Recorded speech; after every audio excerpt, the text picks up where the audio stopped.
Time to read the news and weather. Time to figure out what to say. It's time to turn the channel of the Keeler Show today. Why do we always listen? Keeler's always in the know. It makes me want to call him And tell him where to go.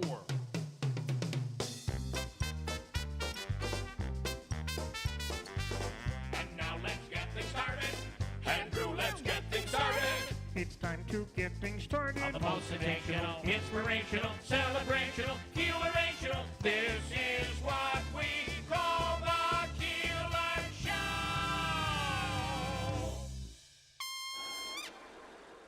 Show. Celebrating 100 years.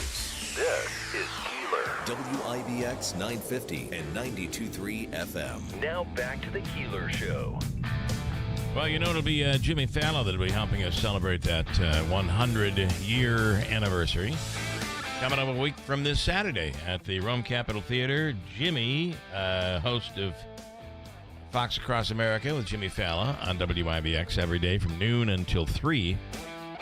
And also the host of Fox Saturday Night on TV, Fox News Channel, will be here. And what not everybody knows is he was a cab driver and then a stand-up comic long before he ever became Jimmy Fallon that we know today.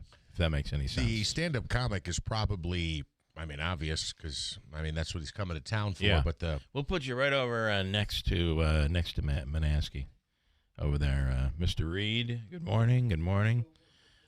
Tim is a little late this morning. He's spent all his time filling 5-gallon jugs up with $2.65 regular gasoline at Burn Dairy down the street here. that's what it's at? Yeah, $2.65. Did they just drop that thing in place? I cannot believe how fast That went fast. that thing went there. Yeah. I would say it was just a couple of months. They were digging the holes, and you're like, "What's going there?" And it had to be. You thought it had to be like gas tanks, and turns out it is. They got a guy named Cliff to fast track the construction. I thought it was. I thought it was. We're going to promote them all this morning. Jeff's convenience store. Weren't you talking about that yesterday? I think looking for that. There'd be a guy named Cliff and trying to stop the fast tracking of the convenience store. Anyway, they're all getting promoted today. Jimmy Fallon tickets range from $38. I think those really premium $78 seats up front are all but there's a few in there. There's still a few left, but for the most part, they're sold. So really, I think it's $38 to $58 tickets. Go to RomeCapital.com, and today we'll take a shot at giving somebody a pair of tickets. I'll also tell you that this raffle, Tim Reed, that is happening at $75,000 or a brand new car, a Chevy Corvette, to benefit the Save of the Day Foundation. It'll be drawn on Saturday night, and we have a ticket that I'm telling you, we're down to 2. I have 2, and we have 2 days left on the air before the drawing. So I will tell you, if someone doesn't win as part of the free money question, we will just pick a caller. Or I'll keep asking people to call in, and we'll figure it out. But I'm giving one away definitely today, which could be Sounds worth, good. $75,000. And don't complain. I got to pay them. I got to pay 24% in taxes. Okay. Well, you'll walk away with $56,000. You should be okay.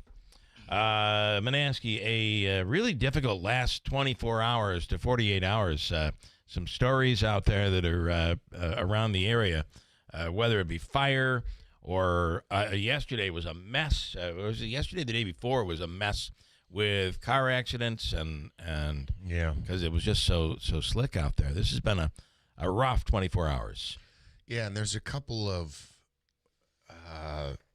ongoing investigations into deaths. Tragically, one of them involves a 13-year-old female teenager. The New Hartford Police Department and the Fire Department were called to a home on Seneca Turnpike for a report of an unresponsive female. EMTs provided aid to a 13-year-old inside the residence. Sadly, she passed away. The investigation at this point is not believe that there's any criminality or foul play, although the investigation into the circumstances of the death are ongoing. So we don't know exactly what happened there. And I tend to it's possible that the way they know. describe those stories, that it ends up being a very sad scenario either way around for the family. So yeah. So and then accidents. There was an accident. Yeah. Hartford had an accident with updates through the day, and I believe it was a 20-year-old with a serious injury in that accident. And the number of accidents that occurred because of the snow that we received in the morning. It's really like the worst time of the day when it can really come down. And the other day, it really did come down. Yeah, I've got one here. They don't identify the victim's age. A man died after his vehicle crashed on Bristol Road in the town of Kirkland. The United County Sheriff's Office is handling this investigation. It was a single vehicle crash involving an SUV. Apparently, the driver lost control, struck a mailbox, then crossed into the southbound lane and hit an embankment. First responders tried life-saving measures. The man, though, was pronounced dead at the scene. His name has not been released, and it's not clear, and I don't want to speculate. You didn't read that quite right. I mean, today's style of reading the news is you would say, like, and hit an embankment. Yes. Can you believe it? Proper enunciation is always important. Sorry about that. So the I am man being facetious. Was deceased. Again, this is all speculation, but it sounds like there may have been a medical issue that preempted the you never know accident. These situations. I don't know. Either way, today is an easy ride in. The crystals sparkling in the moonlight. Oh, my God, it's so cold. I believe that's a 70s song. I am now at the point at the end of January where I should be at the end of February. Yeah, I'm done with this. This is brutal. I'm beyond it. We've had, how many days have we had single digits or below zero in a row? It's terrible. Ryan Schmelz with Fox News Radio. What's the temp there? I mean, I know you're dealing with winter, but it's not like this. I have some family going to Florida where the high is about 45, 50 degrees. I don't care. That's 17 times warmer than it is right now. We're Ryan, 3 degrees. How is Baltimore been, Ryan? Well, D.C. is cold, and they still haven't plowed the roads here, so it's kind of a mess. You're in Utica? And oh, sorry. I'm sorry. That's a joke. Don't get offended. I just missed out on the last parking spot in the press slot where I have my credentials. So I'm trying to figure out where I can actually park. You know, I'm a big fan of making my own parking place, but I'm sure you'll get towed for that. So, well, as you work on that, Davey has a big question to start the morning off for you, and you know what it is. Davey, the question is... I want to get your opinion about the new the new Browns head coach, Ryan. Well, he hired the Ravens offensive line coach, so that tells you all you need to know. Yeah. I mean, look, I'm happy for Monken. I think the fans are happy for Monken, but, I think he was not coming back, that's for sure.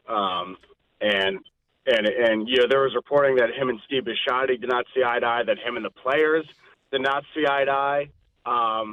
And so, I mean, look, he'll certainly be a decent hire considered on paper. But I was in Cleveland, actually, when Todd Monken was the Browns offensive coordinator. And that was the year, it was Baker Mayfield's second season when he regressed. Now, Todd Monken was not the play caller that season, but that should be notable. Yeah, all right. Didn't the Giants name him as their offensive coordinator? Am I imagining that? No, there was just reporting that he was going to be the OC, but then he didn't get the job. Which is unfortunate because I thought that the Ravens OC job was the most in-demand one. And now, it's pretty much going to be between the Ravens and the Giants for the best OC job. And, there's not a lot of great candidates left because, Davis Webb's going to probably go to the Broncos. Joe Brady was a candidate, but now he's going to be a head coach. So we'll see what happens there. Yeah. I want to ask you, calls now continuing to mount on both sides of the aisle for DHS Secretary Kristi Noem to step down, some Republican lawmakers as well. Although the president seems to be tiptoeing back a little bit, maybe supporting her a little more. What are GOP members of Congress saying right now? Yeah, we didn't really see any new calls for her to step aside compared to, the previous day when you saw, Tom Tillis, Lisa Murkowski calling on her to step aside. Tillis doubled down on those calls and continued his criticism of Kristi Noem, saying that she dropped the ball when it came to disaster relief. He's still got people in North Carolina who are, struggling to get their the resources they need from FEMA. That was quite interesting. And then you've seen numerous other criticisms from the Democrat side when it comes to Noem. But, we haven't seen any indication the president plans on dropping her just yet. But there has been some reporting that she's told members of her staff that she's concerned about her future with the administration. Yeah, this is, it's interesting. At the very least, she's on thin ice, I would think. Yes, yeah. That's accurate. Yeah. And I mean, look, it's, she's facing significant, criticism right now. And people are, even Republicans now are coming out and saying that, the tactics and the training of ICE is certainly a concern moving forward.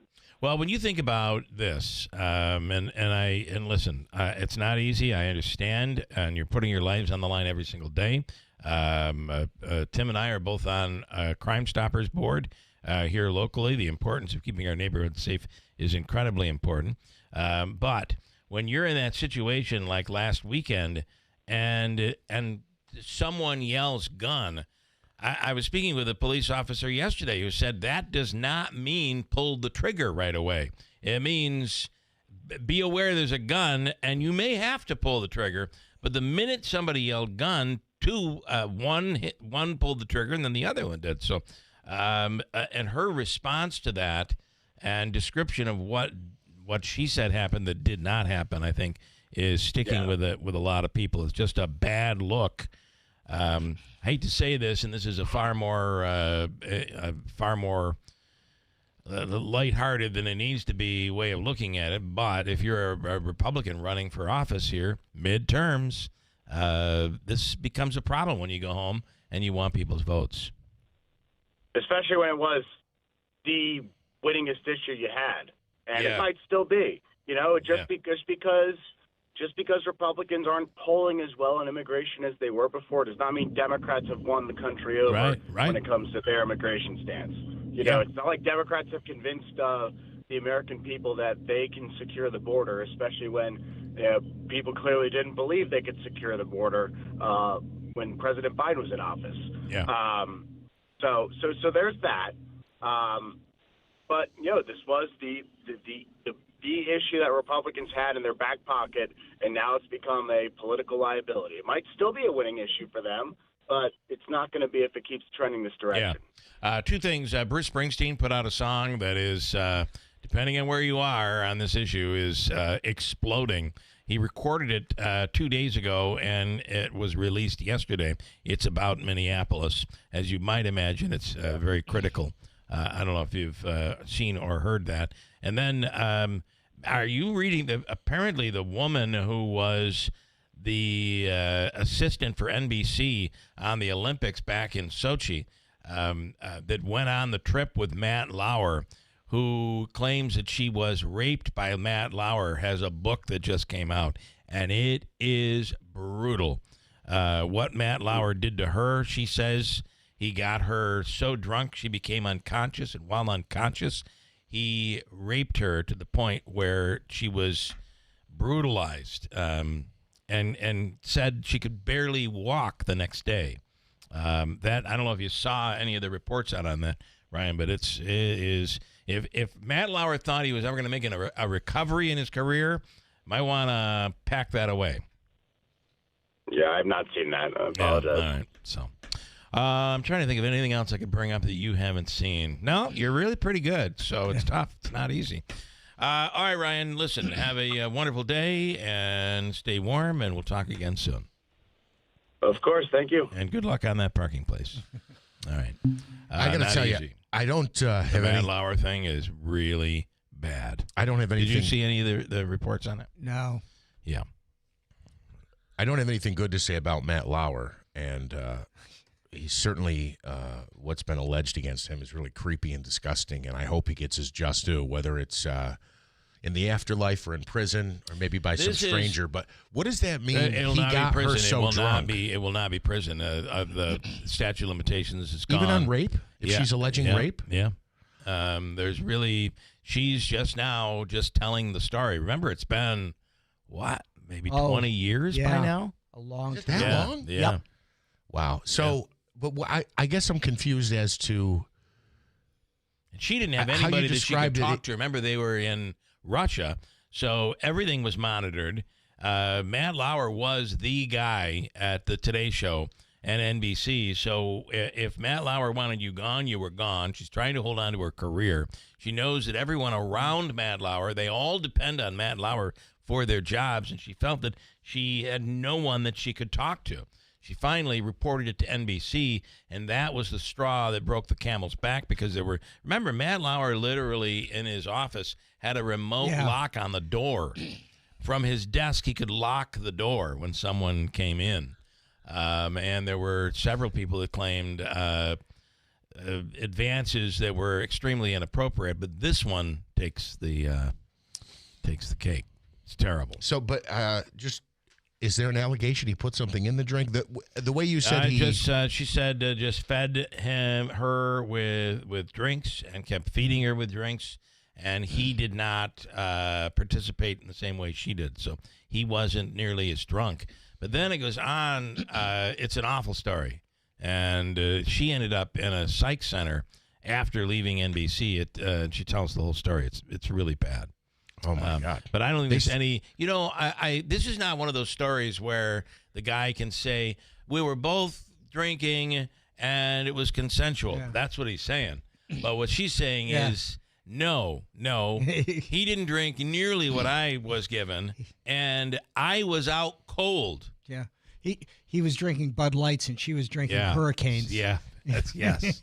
So it's a really, really bad story. And he continues to live. He had a multi-million-dollar contract, so he continues to live a secluded but comfortable life in the Hamptons is where he's at. So interesting read if you get a chance to at least check out the story that gets into it. There are plenty of them out there this morning. 6:42. Manaski has an update right now. It's coming. Manaski has an update right now.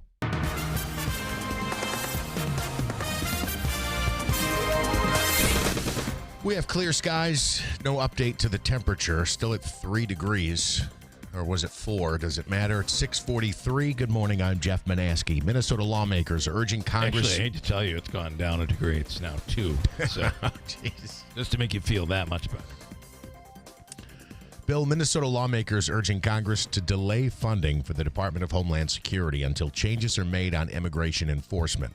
Democrats Amy Klobuchar and Tina Smith on Wednesday outlined reforms they say must come before any vote on ICE funding, which includes banning masked officers and requiring body cameras. A car crash into a New York City Jewish organization is being investigated as a hate crime. The NYPD says the driver repeatedly crashed his car into the Shabbat World headquarters in Brooklyn last night. A viral video shows the driver of a Honda sedan slamming into the building, then backing up and doing it again repeatedly. The FBI is now leading the investigation into the liquid attack on Congresswoman Ilhan Omar. 55-year-old Anthony Kazmierzak is accused of squirting liquid onto Omar during a town hall. He was booked on a third-degree assault charge. Officials later said preliminary reports indicate the substance was not toxic. Well, it's what a wacko to do this. It shows that the temperature is just way too up there, right? Way too high. But had she known it was apple cider vinegar, she could have tried to catch it like they do in the bars. Open your mouth, because that's what it was. It was apple cider vinegar. Yeah. And these people, oh my God, the smell is horrific.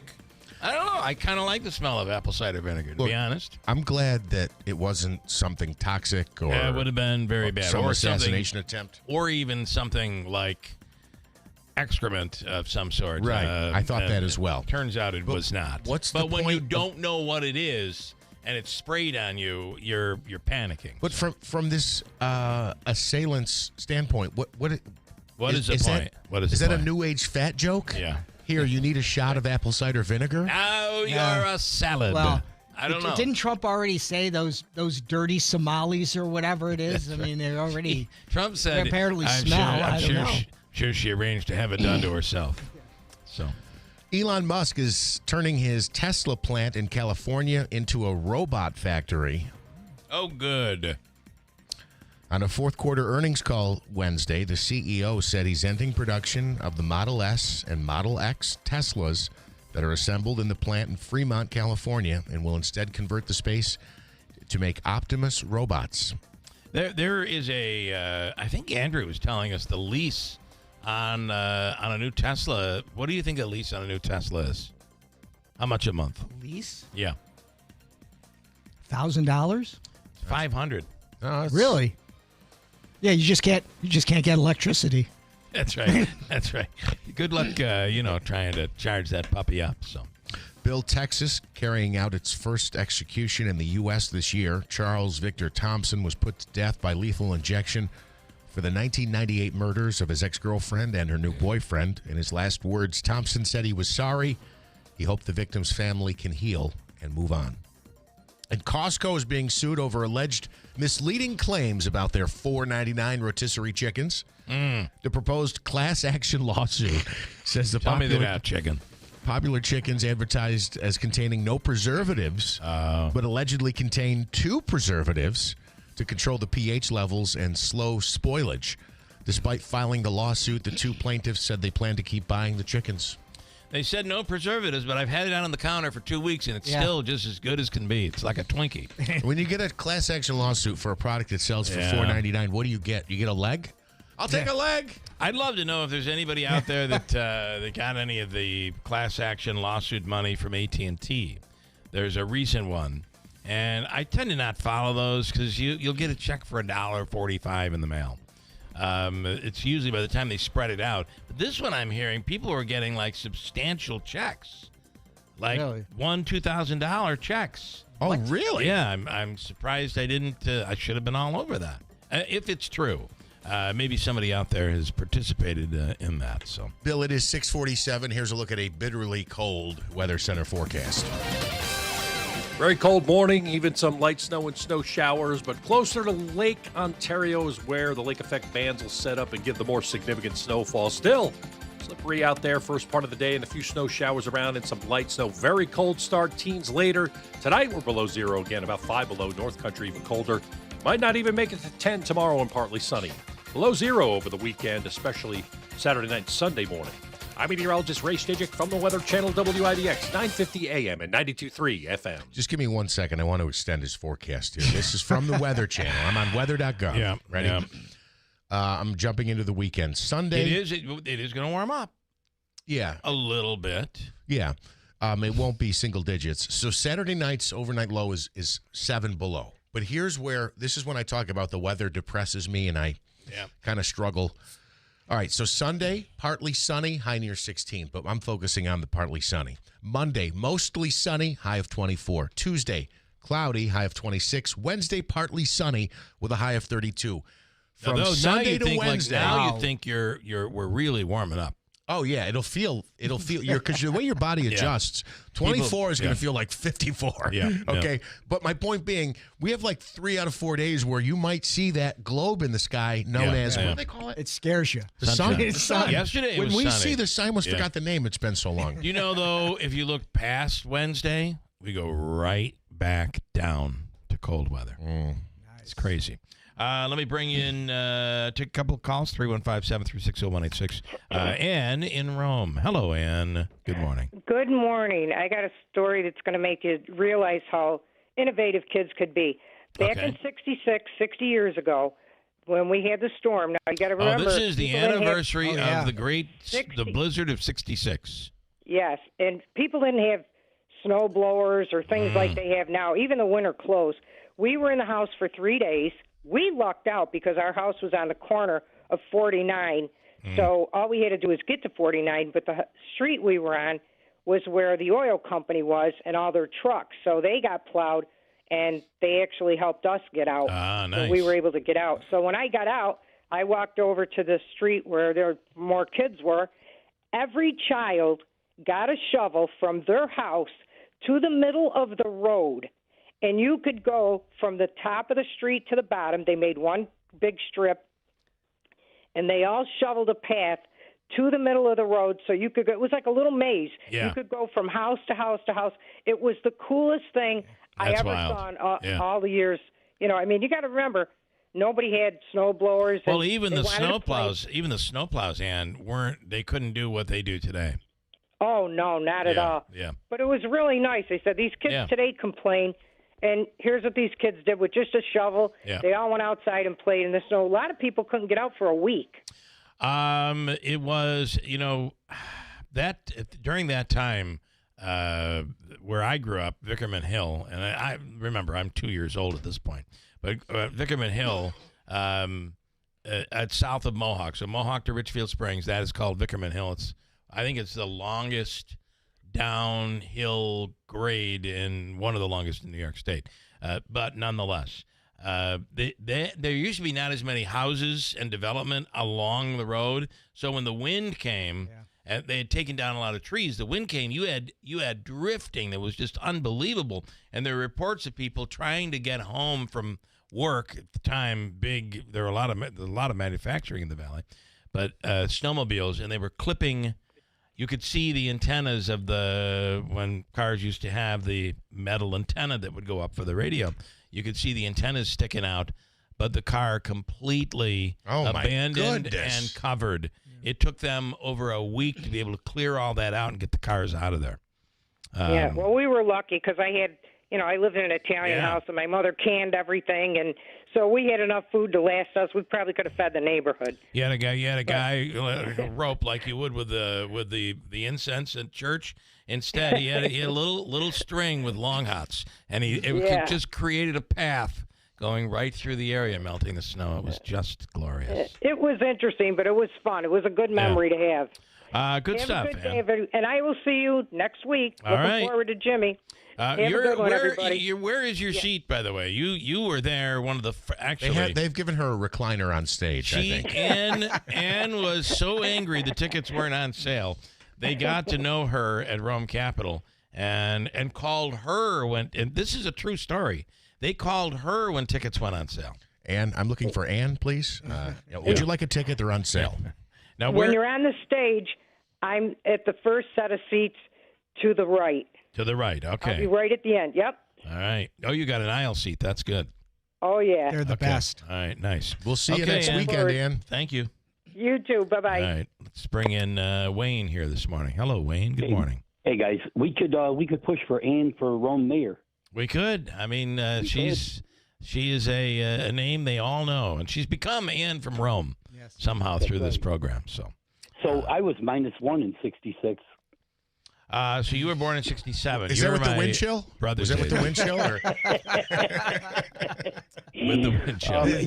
This really isn't a bad thing with all this cold weather and the snow and the roads and all that. It's filled the potholes to where the roads are drivable. I was thinking about that. You come off at 12 and you get onto Le Mans, and there's these sewer-sized holes. Yeah. And now they're filled in. They're filled with ice and snow. Yeah.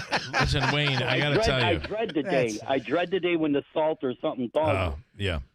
Wayne, I got to tell you, and I know you know this because we've talked about this, that back road that you can take past VVS and go over and cut around that back road that's a construction road at the Turning Stone. Yeah. Has such potholes to the point where you might lose a vehicle. I mean, you have to slow down, and you're now smooth sailing. It's like they filled with ice, and it's like a perfect highway right now, perfect road. It's not bad. The Yeah, these holes, though, the ones coming off of 12 when you go on to Le Mans, you're coming on Le Mans and going towards French Road. Them holes there, they're like, if you go into them, half of your tire, and that's no exaggeration, half of your tire would be submerged. And there's like 3 or 4 of them right in a row. So you kind of got to like meet them in the middle, and then drive over, or go way to the side. That's got to be a sign that there's something underneath that's collapsing, like a sewer channel or something. Probably got a nice brick road in there, like Genesee Street or Elm Street, or not Elm Street, but James Street. Yeah. All right, Wayne. Thanks, man. All right, you guys have a good day. You do the same. Let me break quickly, and we'll come back. Tim is in here this morning. We'll talk about Real Men Get Tested being one of the beneficiaries of the upcoming now Super Bowl tailgate party. Yes. That'll happen at Waterfront Grill, and it is Super Bowl Sunday. This time, though, it is 11:30 until 3:30. They're doing it a little earlier so people can get home for any Super Bowl parties they may already have scheduled. So 11:30 a.m. until 3:30. You get the full tailgate food, all of that at Waterfront Grill, and everything from chili to hot dogs, hamburgers, macaronis, everything. It's like you're standing out there, but it's not cold. It's the pregame to the pregame. It is. And then a bunch of giveaways where you could win Buffalo Bills tickets, New York Giants tickets, and probably another 50 prizes that you can put in that they do Chinese auction style. Waterfront Grill, Super Bowl Sunday, 11:30 a.m. I think I have an answer as well. We had a question a couple of weeks ago about home heating oil when Senator Griffo was in, and I've got some response to that. We'll hit that coming up next. Stand by. It's 56. Man, this morning it's flying right by. Stand by. We're your neighbors, friends, and your family. We care about our community, your business, and most important, you. We support charities like the United Way, McMahon Ryan Child Advocacy Center. We're the members of IBEW Local 43 and NECA Contractors. You don't just see our work, you live it. From the JMA Wireless Dome, hospitals, schools, and city buildings, the IBEW is part of the community. Central New York's future is bright, and the IBEW Local 43 and NECA will continue to help light, power, and grow Central New York. Hey, I'm Mike Slater. My dad passed away at the age of 63. It's out of nowhere. Had a stroke. Super hard, obviously, for the whole family, but my dad had life insurance. This is why I have life insurance for my family, for my wife and 4 kids. And the best place to get life insurance is ethos.com because you can do it in 10 minutes. And there's no medical exam and no blood test, just a few health questions. Get life insurance in 10 minutes so your family is protected. Ethos, ETHOS, ethos.com/Mike. This President's Day, Pure Talk is honoring Jackson and Lincoln by offering unlimited talk, text, and plenty of data for just $25 a month. Meanwhile, Big Wireless is honoring Ben Franklin by charging families hundreds of dollars for the same 5G coverage. What? Franklin wasn't even a president. Hang on to those Benjamins. Dial pound 250, say Mike Rowe, and save 50% off your first month. That's pound 250, Mike Rowe, to switch to an American wireless company that's truly unprecedented. Pure Talk. Looking to slide into savings with a reliable ride without the brand new price tag? Then it's time to warm up to the winter deals at Steve Ponte Chevrolet in Herkimer. Check out their Car Bravo certified pre-owned vehicles. Every vehicle is backed by a certified warranty and low financing options. Right now, qualified buyers can lock in chill cool rates as low as 3.9% for 36 months on select Car Bravo certified pre-owned vehicles like the Chevrolet Equinox, Trax, Trailblazer, and Traverse. At Steve Ponte Chevy, their team makes car buying stress-free. But don't wait, these winter savings won't last forever. Head to Steve Ponte Chevrolet, where it's always easy to do business. Chevrolet, together, let's drive. State Route 28 in Herkimer, or online at stevepontechevy.com. Customers must qualify for top-tier credit through GM Financial. All taxes and fees due on delivery. Must be Celebrating by January 100 31st, 2026. This is See Keeler, salesperson for details. WIBX 950 and 92.3 FM. Now back to the Keeler Show. Rome Sentinel has a story about the Utica School Board. Quickly, Tim, you have something on that. Oh, there you go. We're going to start a new not-for-profit. Real board members get real dinners for Get meetings. real food. Get real food. Oh, Because, Howard Potter is like... No, this wasn't Howard, though. This is another person. This other person who's worried about the care and feeding of our board members. I mean, this happens when they go and they're at a board meeting, and it's now it's 7 o'clock, 8 o'clock at night, and Joe's like, well, we order food for everybody, and well, you should have what is appropriate for free food. I don't know. I did a little something for Joe. This update's brought to you by Tyson Foods. Try their all-new lean meat chicken, mashed potatoes, and gravy with a little side of broccoli. They bring those rotisserie chickens from Costco. Yeah, that's exactly right. Yeah. What is appropriate? We have news coming up next. WIBX Utica Road, W295 From the WB Payne Insurance Studios, your news talk leader since 1925. WIBX 950 and 92.3 FM. Now the latest from Fox News. Trump won big. I'm Dave Anthony, Fox News. The president just wrote that on Truth Social in all caps and then added crooked election, continuing to claim fraud cost him in 2020. His post the morning after the FBI carried out a raid in Georgia. The search warrant authorized agents to seize ballots, voting machine records, and 2020 voter rolls in Fulton County. It was signed by a federal judge in Atlanta. The prosecutors listed as an interim U.S. attorney in Missouri. President Trump has always said that election was rigged against him in Georgia. And Georgia Senate Democrat John Ossoff says in a statement, I suspect today's raid is a continuation of this sore loser's crusade, despite repeated audits and independent reviews confirming that Donald Trump was indeed defeated. That's Fox's Chris Foster. Borders Czar Tom Homan will talk to reporters next hour in Minnesota after talks with Democratic leaders in the state when Homan was put in charge of immigration enforcement.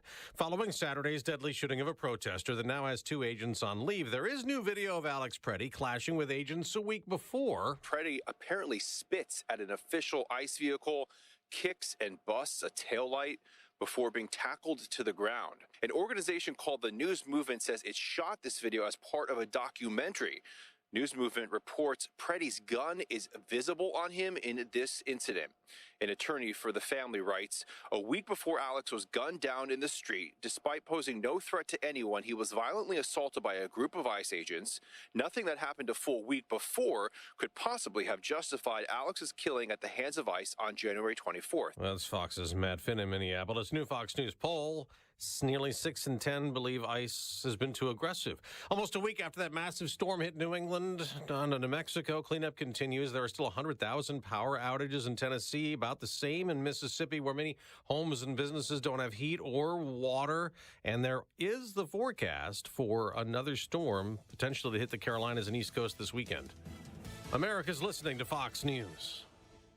We all know the importance of good daily habits, whether it's getting your steps in, stretching those limbs, or eating right. Doing it on the regular is key. That's why if you're dealing with everyday aches and pain, it's time to bring Relief Factor into your routine. Relief Factor is a daily supplement that fights pain naturally. Developed by doctors, Relief Factor uses a special formula of 4 natural ingredients. Relief Factor doesn't just mask pain, it helps reduce or even eliminate it. In fact, the longer you take it, the more effective it is. So call 1-800-4-RELIEF and try their 3-week quick start for only $19.95. That's less than $1 a day. Simply call 1-800-4-RELIEF. That's 1-800-4-RELIEF. Wherever you're having pain, don't let it keep you from living the life you want. Make Relief Factor part of your daily routine. Go to ReliefFactor.com or call 1-800-4-RELIEF. That's 1-800-4-RELIEF.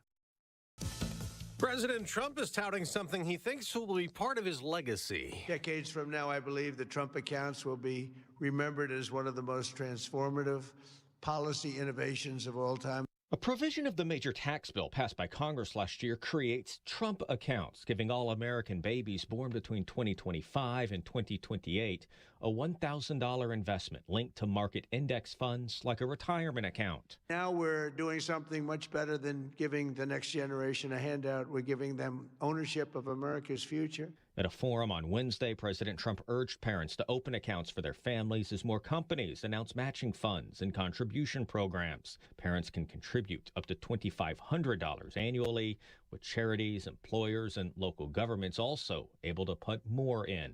At the White House, Jared Halpern, Fox News. Well, the president probably wanted another interest rate cut, but the Federal Reserve decided against it after 3 reductions last year that he thought were too late and not enough. Federal Reserve Chairman Jerome Powell says this should stabilize the labor market while allowing inflation to resume its downward trend toward 2%. On Wall Street, not much reaction. Slight gains yesterday for the Dow and the NASDAQ, and futures are up modestly this morning. The Winter Olympics start in 6 days with the first curling competition. And ahead of next Friday's opening ceremony in Italy, there is some controversy. The International Bobsleigh and Skeleton Foundation found that Canada manipulated the outcome of the North American Cup in Lake Placid earlier this month. After Canada withdrew 4 athletes from the Cup, it reduced the amount of points the competition could award. That cost American skeleton racer Katie Eulander, a 5-time Olympian, a chance to earn enough points to qualify for the upcoming Games. The U.S. Olympic Committee is petitioning the IOC to get Eulander a spot in the competition. That's Krista Mayo. I'm Dave Anthony. This is Fox News.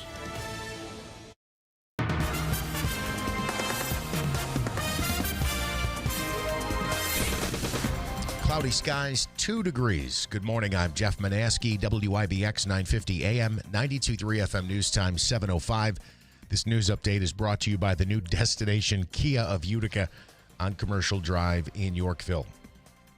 A man convicted of killing his parents 3 decades ago seeking a new trial. Gordon Woody Maurer, now 48, appearing in Otsego County Court for the first time since he pleaded guilty to killing them back in 1996. The state Supreme Court Appellate Division ordering a 2-day hearing on a motion to vacate his conviction.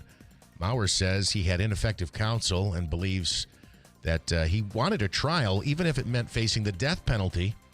A cousin who inherited his parents' estate said Maurer would get $10,000 in exchange for a guilty plea and a 25-year prison sentence. Maurer says his attorneys facilitated that agreement. Maurer has now served 30 years of his life sentence. That hearing continues today. The judge will issue a written decision at a future date. If the judge agrees to vacate Maurer's conviction, he would then be granted a new trial in Otsego County Court. You know who his lawyer is, Bill? Oh. Caitlin Conley's lawyer, Melissa Schwartz. Oh, she's handling that case. Yep. Okay. Maybe we get her on after this and talk about it. It'd be very interesting. New Hartford police investigating an unexpected death of a teenage girl. Police say they were called to a home on Seneca Turnpike for an unresponsive 13-year-old female. She has since passed away. Officials say no criminal or foul play is suspected, but the investigation is ongoing. An investigation continues into what caused a fatal accident in Oneida County. Authorities say a man was driving on Bristol Road in the town of Kirkland yesterday when he lost control before striking a mailbox. He wound up in an embankment. The victim, whose name has not yet been released, died at the scene.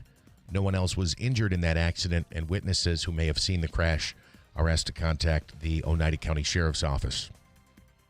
Several board members with the Central New York SPCA are resigning from their posts.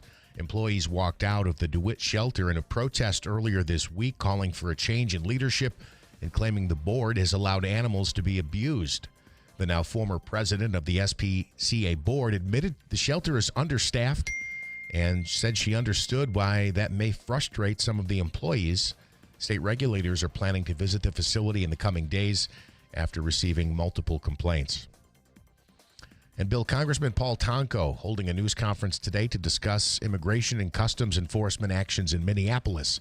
Tonko, a Democrat who represents New York's 20th congressional district, will be speaking out against the deaths of Renee Good and Alex Preddy at the hands of ICE officers. He'll also discuss the future of ICE as an agency. Tonko says ICE has terrorized and brutalized communities, and he's already voted against an appropriations bill for the Department of Homeland Security. WIBX 950 AM, 92.3 FM News Time is 7:08. Here's a look at your Weather Center forecast. Very cold morning, even some light snow and snow showers, but closer to Lake Ontario is where the lake effect bands will set up and give the more significant snowfall. Still slippery out there first part of the day and a few snow showers around and some light snow. Very cold start, teens later. Tonight we're below zero again, about 5 below. North Country even colder. Might not even make it to 10 tomorrow and partly sunny. Below zero over the weekend, especially Saturday night and Sunday morning. I'm meteorologist Ray Stijik from the Weather Channel, WIBX 950 AM and 92.3 FM. Cloudy and 2 at 7:09. The Buffalo Bills holding a news conference today where they will officially introduce Joe Brady as their next head coach. Brady, who has spent the last 3 seasons as Buffalo's offensive coordinator, replaces Sean McDermott.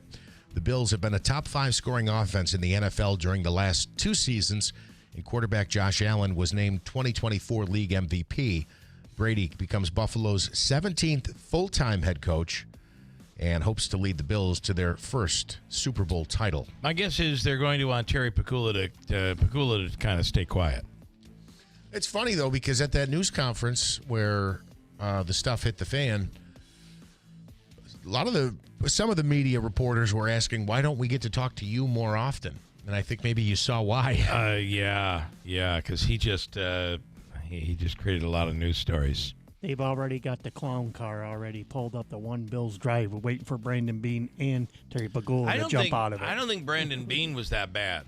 Well, Pegula was the one that made a clown. Pegula was like, you know what? Let me take this. Let me take this and really turn it into a mess. Let me call out a player specifically and make him feel good. That'll make him play better. That's Keon Coleman. Yeah, and I don't know what's Coleman. Can he opt out?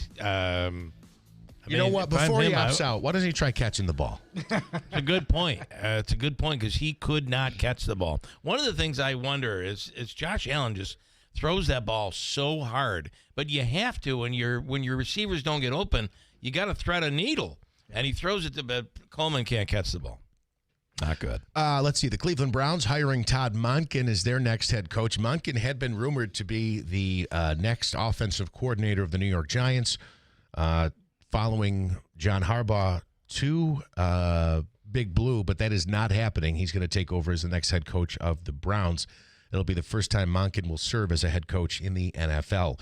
Broncos quarterback Bo Nix believes he won't be away from the field for too long. Doctors telling him it'll be 4 to 6 weeks, and then he can start training again. The 25-year-old was injured in the overtime win over the Bills in the AFC divisional round. The Jets have a new defensive coordinator. They're hiring Brian Duker. Defensive plays will likely still be called, though, by Aaron Glenn because the former Miami Dolphins passing game coordinator does not have any experience doing so.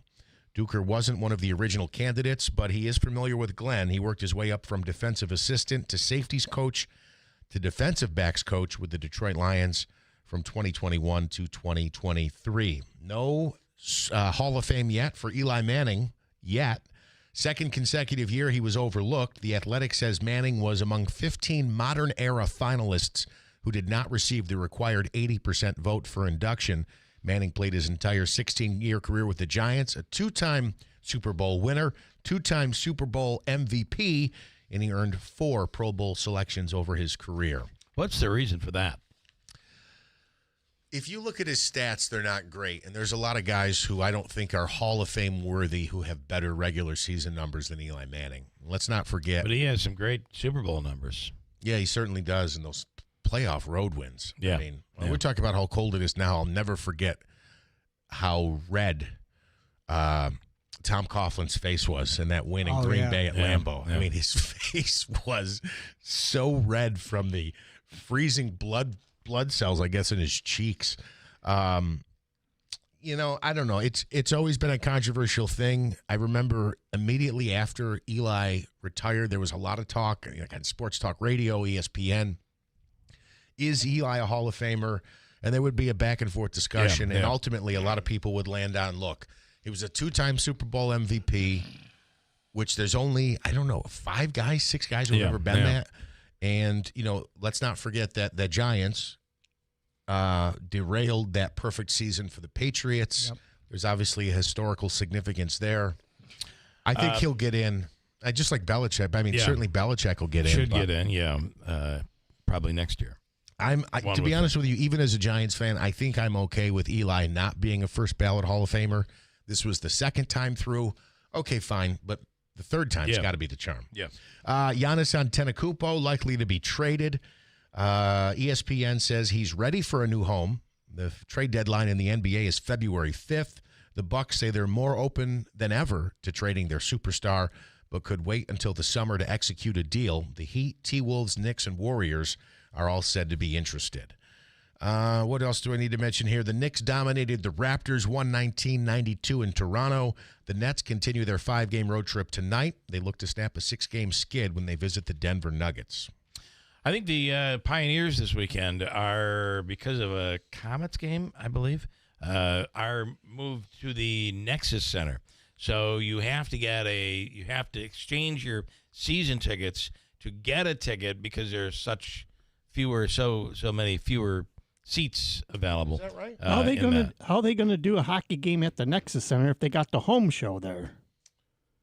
Yeah, so I think the Pioneers are Maybe home Friday not. and the Comets are home Saturday. The Comets are home on Saturday because they have the Save the Day Foundation. Okay, don't yell at me about it. I'm not yelling at you. Yeah, the Pioneers are home Friday night for St. John Fisher. Okay, and I think 7 o'clock Friday start. night. Hold on, I got a text message that said, I'll have to find it, and I'll tell you what it said. Maybe it was for next week. Here it is. This is a reminder. Yeah, so next week, the first weekend in February, the Comets are home Friday and Saturday, and the Pioneers are home on Saturday. All right, Utica University. Yes, this is the member. February 7th game. This is the Jimmy Phelan night. Yes, it is February 7th, the game versus Elmira. Limited seats are still available, but you got to exchange your seats. I'm sorry. Yes. I thought that was for this week. It's next week. So this weekend, it's a home and I home. didn't mean to get everybody all upset. Well, just Davey. He was the only Calm one upset. yourself, for God's sake. I wasn't getting mad. I don't know. We can hear it in your tone, buddy. What are you, stupid? I don't know why I would think that. There ain't no game. Dear Lord. It's a Donna. home and home. St. John Fisher. Friday, the Pioneers are home. They'll be on the road Saturday night. The Comets are home Saturday, and that's the big drawing. 50-50 drawing. We'll give away one of those tickets this hour. I promise you. Donna says, if he is found innocent, does he have the right to take his land back? Oh, is that the Maurer story? Yeah. Oh, yeah. So I think it's a good question, but that's the cart in front of the horse, because if he is successful in this 2-day appeal, he gets a new trial. He gets a new trial. The evidence is still there. I think I don't think there's going to be any innocent here. I don't. If I recall the story, I think this is a lot like the Menendez case. He's not denying that I don't believe he's denying that he killed his parents. I think what he's saying is it was done because of years of abuse, and that's why all it happened. And that his confession, he agreed to a sentence that he was told that he wouldn't spend the rest of his life in prison. He spent 30 years there, and I think this case is all about maybe time served, and he could then live the final years of his life out of prison. But that's what he's going for. So he said that he took the plea because a family member told him to take it in order to be able to get a certain amount of 25 money. years and $10,000. And then the other thing was, at that time, the death penalty was still in play. Yeah. So it was kind of like, if you Yeah. don't take this, potentially you could be facing the death penalty. So he said, I'm taking it. But he said he had bad counsel. Yeah. And Yep. Here we are. And one other thing, yesterday was the anniversary of the Space Shuttle Challenger's explosion. Here we are, and it was 1986. Here we are in 2026. Yeah. So one thing to 40 note years. Oh, my goodness. is Gregory Jarvis, who is now the namesake, I believe it's the middle school now. It used to be the high school that I went to in Mohawk, was named from Grove Street School to Gregory B. Jarvis High School. And now it's Gregory B. Jarvis Middle School. But my parents went to high school with Greg Jarvis. And, at that time, probably 80 kids in the class. So everybody pretty much knew everybody. Pretty wild. Speaking and of he became, I think my father said, we always knew he was smart, but we didn't think he was astronaut smart. I was going to say, if your dad had if your dad had any story about him. Yeah. And but by the way, they were not close, but everybody knew. They knew. Yeah. So. And speaking of explosions, 40 years earlier than that was the dropping of the atomic weapon on Hiroshima. Wow. 80 years ago. That was on yesterday's. It was an anniversary yesterday. I didn't know that. Yeah. Oh. Okay. Another foreigner giving us technology. Mm-hmm. Another immigrant. Yeah, that's right. Giving us technology. I got a break. Hold on. And one more. Lance says, is Samantha on today? Yes, she is. Oh. She Allegedly. Is. Is that her there? No. Is that No, Joe? she's- Okay, oh. Joe's That was coming. Joe. Joe Rakowski's coming on this morning. Matter of fact, she just texted. She's ready. He always enjoys a good fireball explosion. He can drop some bombs, and I do want to get his take on the seat, the congressional seat currently held by Elise Stefanik. Who does he feel is the leader in that? And is anybody else coming? Will there be another announcement? Because I would say Smullen probably has a pretty good shot at this race, I would think. The list I saw, there's like 8 names on There are a lot. That Gendabine also very interesting, but a Democrat in that district he is a farmer. He's a so farmer. he's a moderate Democrat. A lot of people, Republican and Democrat, really like him. So he could be a real contender. But there, I believe, are another 3 Democrats in that race. So it'll be interesting. We'll talk to Joe about that coming up in a second. Mike's free money question of the day to Davey. Yeah, I like that. Is worth what to Davey? $240. $240 today. But on top of it, you could have a chance at tickets to see Jimmy Fallon and the $100 raffle ticket that could mean $75,000 during the drawing on Saturday night at the Comets game. You want me to take this quickly? Sure. Who is it? It's Samantha. Oh, it is Samantha. I'll take that after. Let me break. We'll come right back. Hold tight at WIBX. Something old is new in the village of New Hartford. Introducing Handshake Antiques, now open at 66 Genesee Street, next to Giorgio's Village Cafe. Not your grandma's antique shop. Think clean, curated, and cool. From high-end furniture, vintage fashion, vinyl records, to oddities and all things eclectic. And we're always buying, so look in your attic or basement. And if it's old, call Handshake Antiques. Plus, inventory changes weekly, so every visit is a new find. Handshake Antiques, where it never went out of style. Are you having a hard time making it through a day of work without foot pain or discomfort with things that used to be simple like walking the dog? You may be thinking there's no way that something as simple as the Good Feet store can help you, like Bill. My feet would just ache, my back would hurt, my ankles, everything just hurt. And I'd seen the commercial several times before I finally said, I'm going to do this. And I'll be darned if it didn't work. I feel a million times better than I ever did. Another satisfied customer of the Good Feet store is Wendy. Since wearing my arch supports from the Good Feet store, my back pain is gone and my feet don't hurt as much. And as I look into the future without pain, I see myself being even more adventurous, joyful, and full of possibility. Come to the Good Feet store today for your free fitting and test walk. We're in your neighborhood. Find the location nearest you and book your appointment at goodfeet.com. Good Feet arch supports are HSA and FSA eligible. Discover your options at the Good Feet store. You know, this is one of those topics that no one really wants to think about, but if you're a parent, a homeowner, married, or helping take care of aging parents, it's something that honestly deserves a little attention. I'm talking about estate planning. And before you tune out thinking it's complicated or expensive, that's actually why I want to mention Trust and Will. Trust and Will makes estate planning feel way less intimidating than it sounds. They offer modern, attorney-designed wills and trusts that you can create online.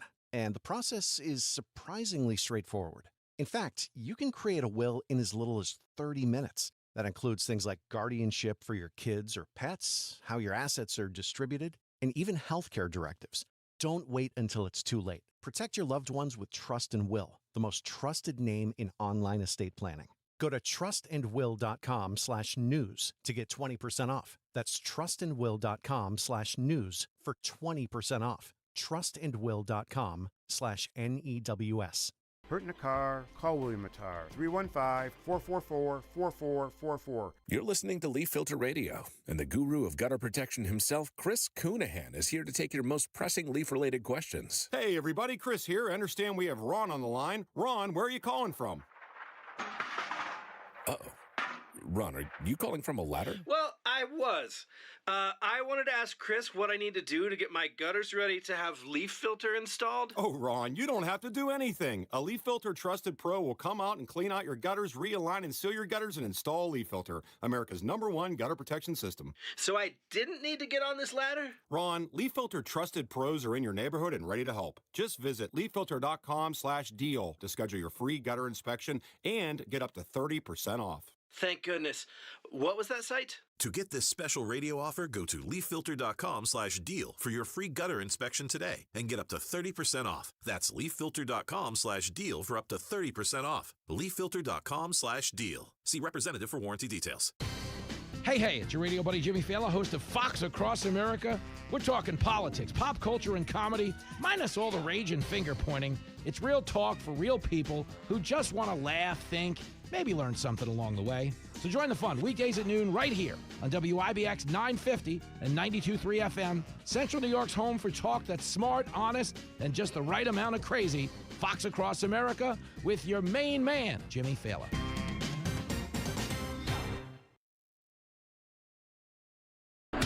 WIBX. This is Keeler. WIBX 950 and 92.3 FM. Now back to the Keeler Show.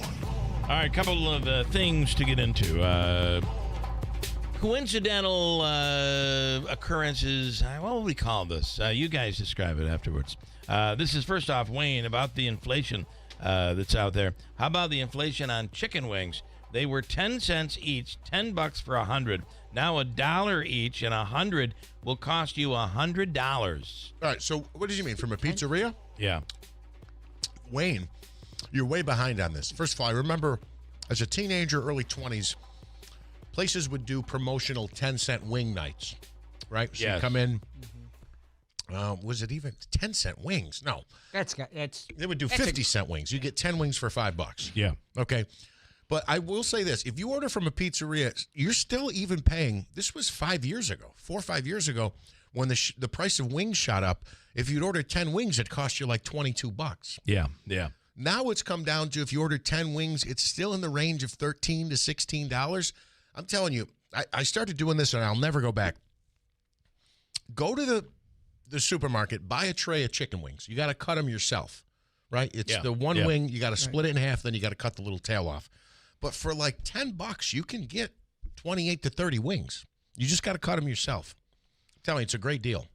You get a whole tray of chicken wings. Oh. You got to cut them yourself. Okay. There's usually 14 or 15 whole wings in there. And then obviously you split them in half, so you get like 30. I wish and it's I like was 10, $11. like an emperor. You know how the emperor would always be fed the grapes. I would like someone to scrape the chicken off the bone and just feed it to me. Because I really love chicken wings. The red, like the Frank's Red Hot on it.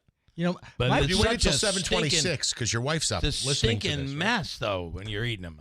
My wife doesn't like the flat parts. She likes the other. I'm not really a connoisseur of it, but of the two pieces of the wing, there's the flat part and then there's the wing. She likes the wing. She doesn't like. I'll look in there. I'll look into the thing. There're just all these flats lying there. Whatever it is. Yeah. I think I'm the same way. Donna says, "Oh, this is interesting because Donna asked if Maurer is found innocent if he gets his land back. She said, I was one of the first ever in the world to see, what's his first name? Gordon Maurer, one of the first ever, because he was born the same day as my son, and I shared a room with his mom in the hospital. Wow. Isn't that wild?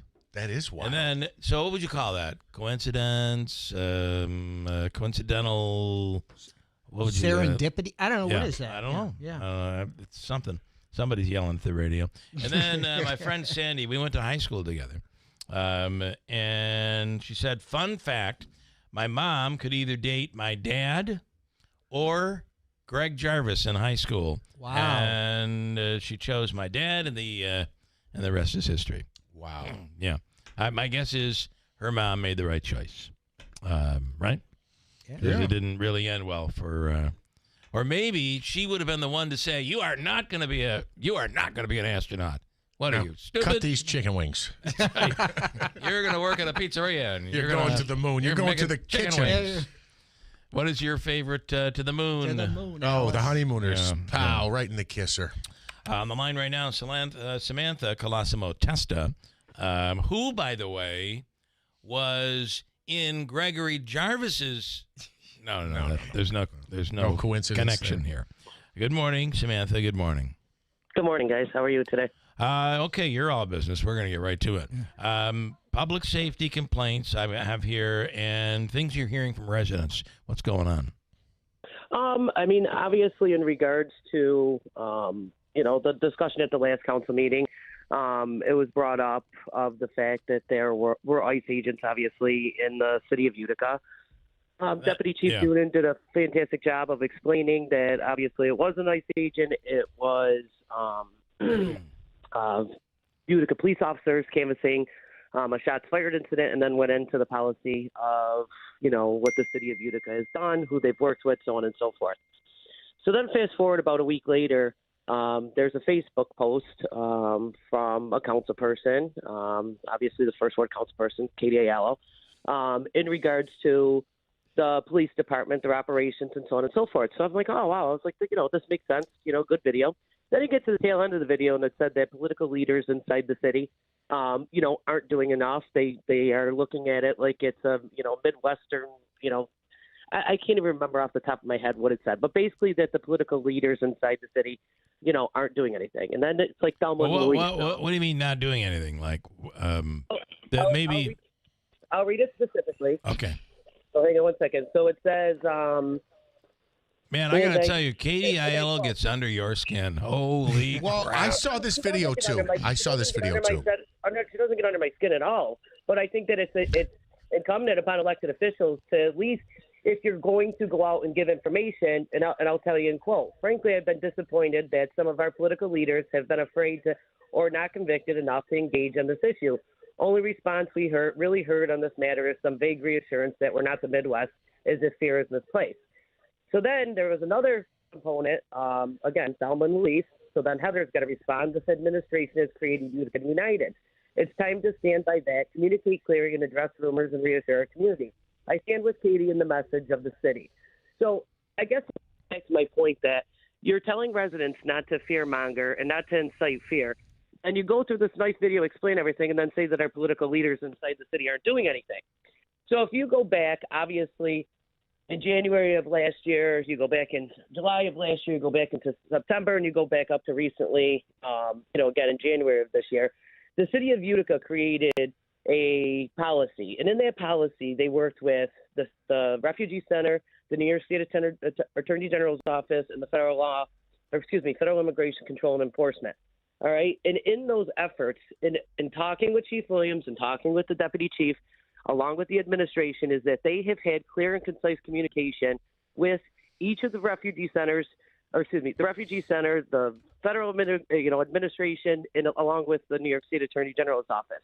And I think that in the same time that you're telling residents not to incite fear, by saying that is also inciting the fear that the city of Utica has not done anything.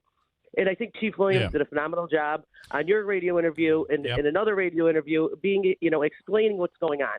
And as a council person, one of the things that I feel is necessary is that if you have an issue or you think that the city's not doing something, is that you call a public safety meeting.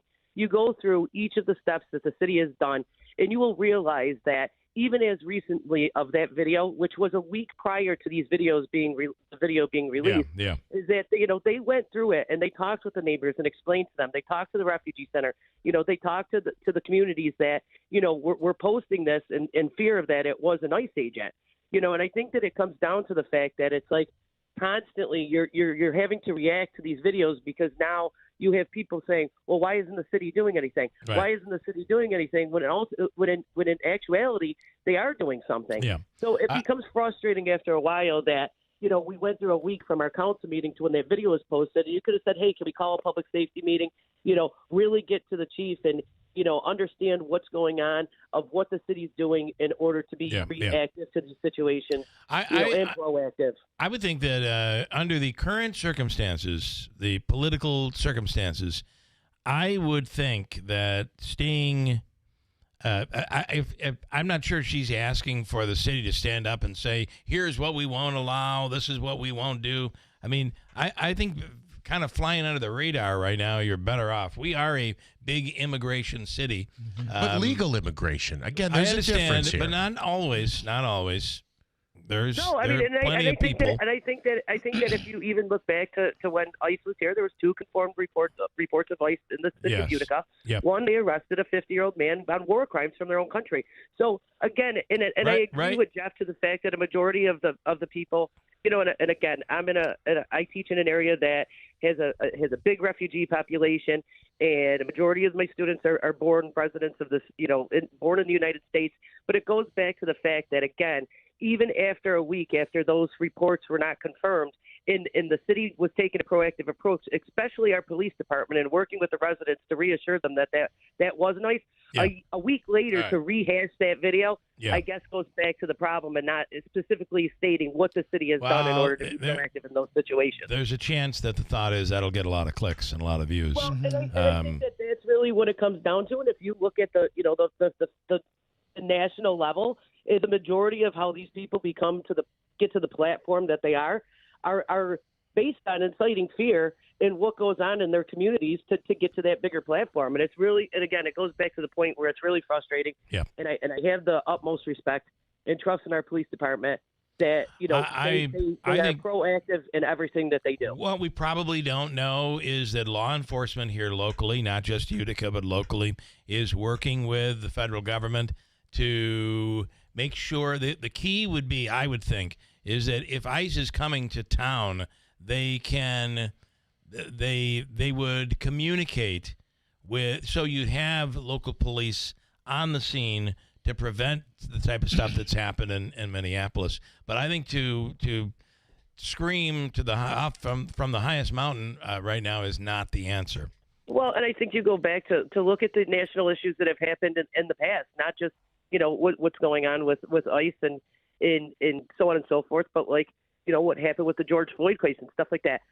There could have been points that the things that were going on that the city could have had riots and so on and so forth. Yeah. And instead they went and took that proactive approach to set that positive standard that community comes first. So fair enough. All right, good stuff, Samantha. And you ought to do is a video.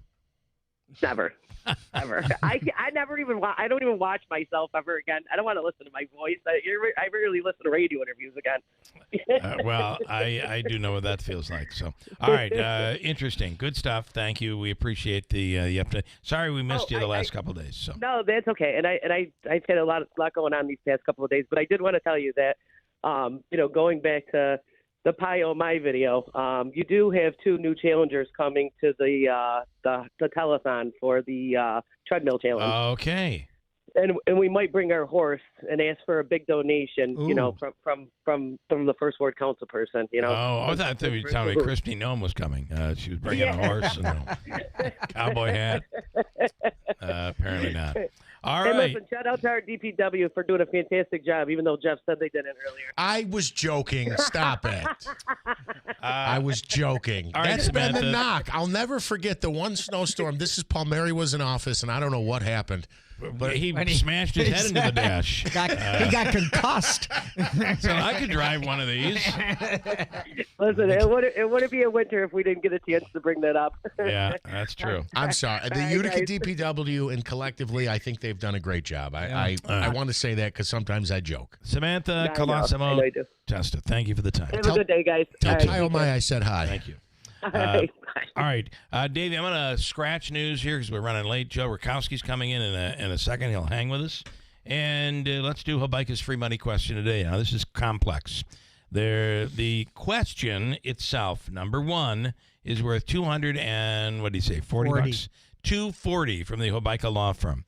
Then we'll ask a second question where you could win tickets to see Jimmy Fallon and the $100 raffle ticket that'll be drawn on Saturday night at the Adirondack Bank Center of the Comets game that could be worth either a brand new 2026 Corvette or $75,000 in cash. We're going to give one of those away. Coming up, let's take caller number what? 7. Oh, 7. 7th caller. And you want some comments, or are we waiting on these?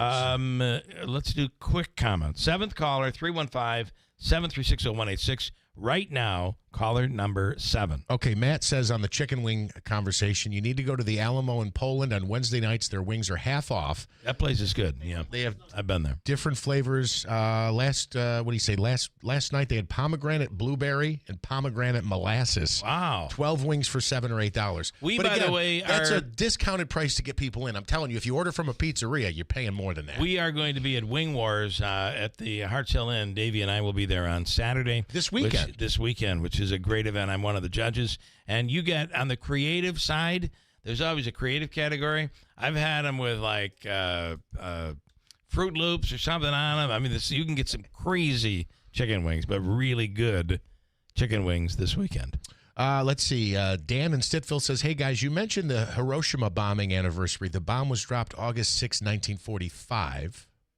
I must have got it wrong. So, all right. I didn't check that. Oh, that is right, because it was in the summertime.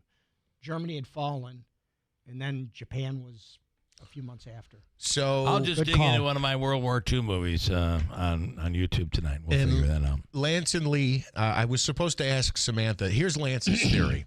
Okay. Joe Bitar runs for assembly, gets the seat. They get to appoint a Democrat to replace him, and they pick Celeste. And Lance believes that when this happens with Celeste, Katie, and Heather, just like you would do with the, they'll have to reappoint someone. They'll appoint someone. Yeah, it would be Celeste, but he used to play the game with the dandelions. Mama had a baby and her head popped off. He says Samantha's head is going to pop off of her shoulders. So he's been wanting me to ask her that question. I didn't, but he says I can't wait for Celeste to be back on the council. Okay, quick break, and Pam in New Hartford is going to take a shot at Jimmy Fallon tickets. This is like Jeopardy. $75,000 Bill, I'll take free raffle, tickets for $400, please. And $240 in cash coming up at WIBX. You know, this is one of those topics that no one really wants to think about, but if you're a parent, a homeowner, married, or helping take care of aging parents, it's something that honestly deserves a little attention. I'm talking about estate planning. And before you tune out thinking it's complicated or expensive, that's actually why I want to mention Trust and Will. Trust and Will makes estate planning feel way less intimidating than it sounds. They offer modern, attorney-designed wills and trusts that you can create online. And the process is surprisingly straightforward. In fact, you can create a will in as little as 30 minutes. That includes things like guardianship for your kids or pets, how your assets are distributed, and even healthcare directives. Don't wait until it's too late. Protect your loved ones with Trust and Will, the most trusted name in online estate planning. Go to trustandwill.com/plan to get 20% off. That's trustandwill.com/plan for 20% off. trustandwill.com/PLAN. Hurt in a car? Call William Attar. 315-444-4444. Something old is new in the village of New Hartford. Introducing Handshake Antiques, now open at 66 Genesee Street, next to Giorgio's Village Cafe. Not your grandma's antique shop. Think clean, curated, and cool. From high-end furniture, vintage fashion, vinyl records, to oddities and all things eclectic. And we're always buying, so look in your attic or basement. And if it's old, call Handshake Antiques. Plus, inventory changes weekly, so every visit is a new find. Handshake Antiques, where it never went out of style. The President's Day sale is on at Mattress Express. Save up to $1,350 on New York State's largest selection from New York State's largest specialty bedding retailer. Go to mattressexpressny.com. Celebrating 100 years. This is Keeler. WIBX 950 and 92.3 FM. Now back to the Keeler Show. All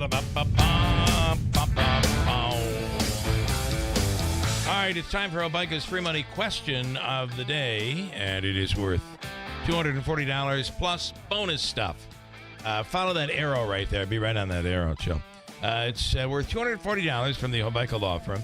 Joseph and Andrew Obika for your legal needs. Call 315-724-1600. 315-724-1600. And Pam is in New Hartford, ready to take a shot here this morning. Hello, Pam. Good morning. Good morning, Bill. So today I have for you, we're going to start by playing for $240. Okay. But win or lose, we're going to give you another chance to get some other stuff here, if you're ready. I'm ready. Okay, you'll have 7 seconds to answer. And here it is. Here is your question. Who was America's first Secretary of State and second Vice President? Ready, go. Was it Adams? Was it Adams? Was it Adams? You know, you're in the forefather realm. The answer is Thomas Jefferson. Yep. Yeah. Okay. Well, all right. Well, listen, if it was multiple choice, he would have gotten it. That's what it would have been in high school, I think. He hated John Adams. Yes, they and they died, but they both died the same on day. July 4th. Yep. Within hours apart, Yeah. and I think John Adams was like, I'm gonna live. I'll outlast that guy. I will outlast him. And technically, by a couple of hours, he did. But they became like really, while rivals, they became really good friends At the end. But some of that back and forth between the two of them in those early days of the country was pretty vile. Thank God we don't have that today. No, it's all peace and harmony today. All right. Now I'm going to give you a chance to win tickets to... I'm going to give you 3 questions today. So this is for Jimmy Fallon tickets. Are you ready? I'm ready. All right. To see Jimmy Fallon coming up at the Rome Capitol Theater 1 week from this Saturday night. In fact, I believe Joe Rakowski will be there to that. They're going to love the show. Okay, here is your question. What year did Gregory Jarvis graduate from Mohawk High School? Ready, go. 1968. Was it 1968? No.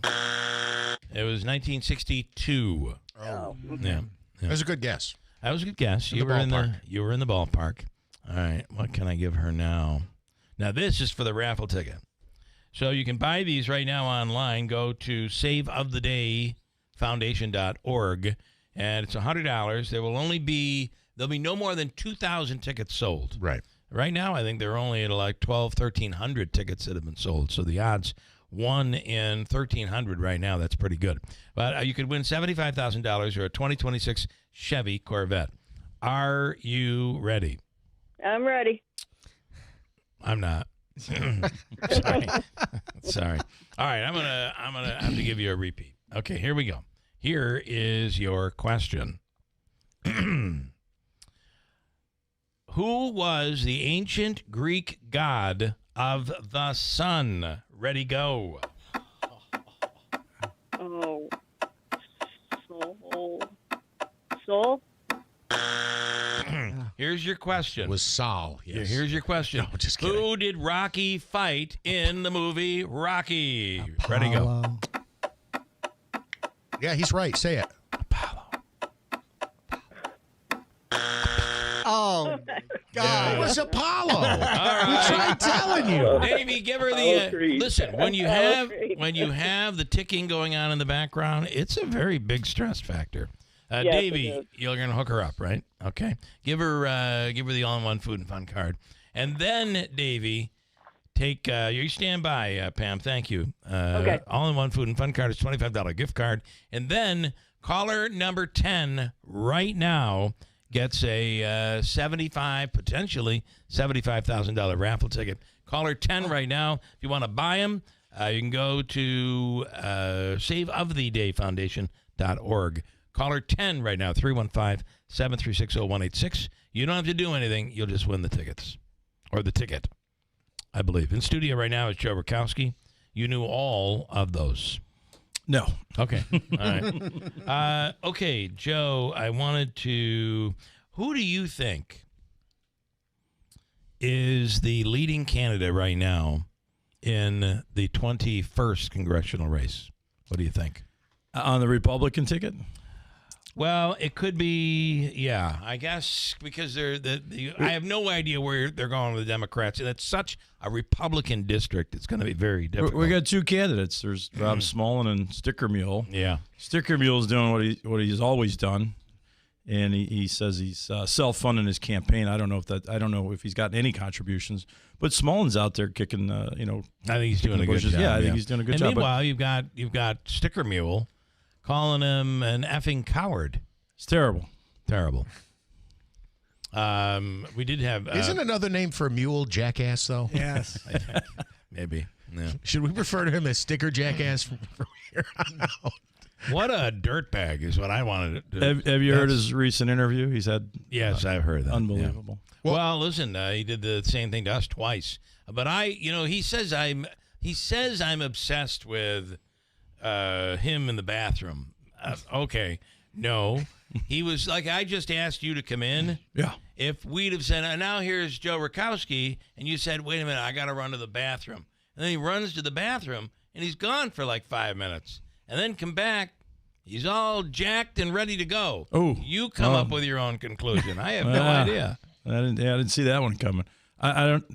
It's crazy. I hope some other folks jump in the race.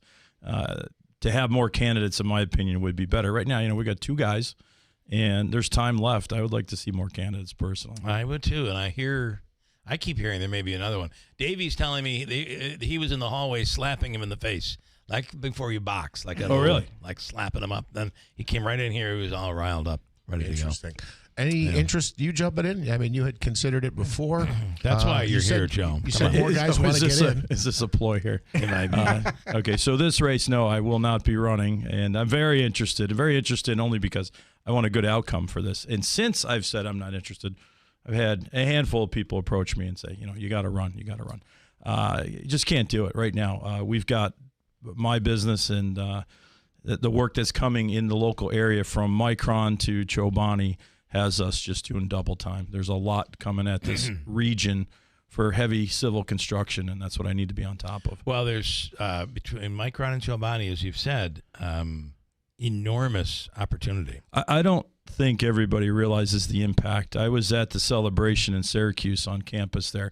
They're talking 50,000 jobs, and that's the beginning. When you put a couple years after the project breaks ground and the buildings are built, then it turns into schools, restaurants. There's not enough infrastructure. Nobody gets it. The statistics people come up with that stuff. So what kind of economic impact will Micron, will Chobani have on the region? And in fact, I think you are on a board that actually digs into that sort of thing. Right. It's incredible, all the stuff that feeds around a big manufacturing plant. Yeah, so I'm on the Oneida County Industrial Development Board, and a number that I've heard from back when I was in manufacturing is 100 manufacturing jobs create 64 to 66 other jobs behind it. So if you think about 50,000 jobs, what that potentially could create. Yeah, so you're talking the city of Syracuse, is going to grow significantly, and with Chobani coming. And there's also some talk of another maybe data center coming to this park here in Marcy. Mm-hmm. And these data centers are popping up everywhere. It turns into infrastructure upgrades across the board, sewer, water, fire, police, et cetera. Yeah. So you're right. I would say that's probably an accurate number. You're talking hundreds of thousands of jobs coming to this region. And how do we handle the housing and everything else that is going to we need good leadership, I'll tell you, because it really comes down to our elected officials having, they have to plan these things out and budget for So are you saying like maybe Chairman Rozier should take the lead? No. Oh, you're not saying that?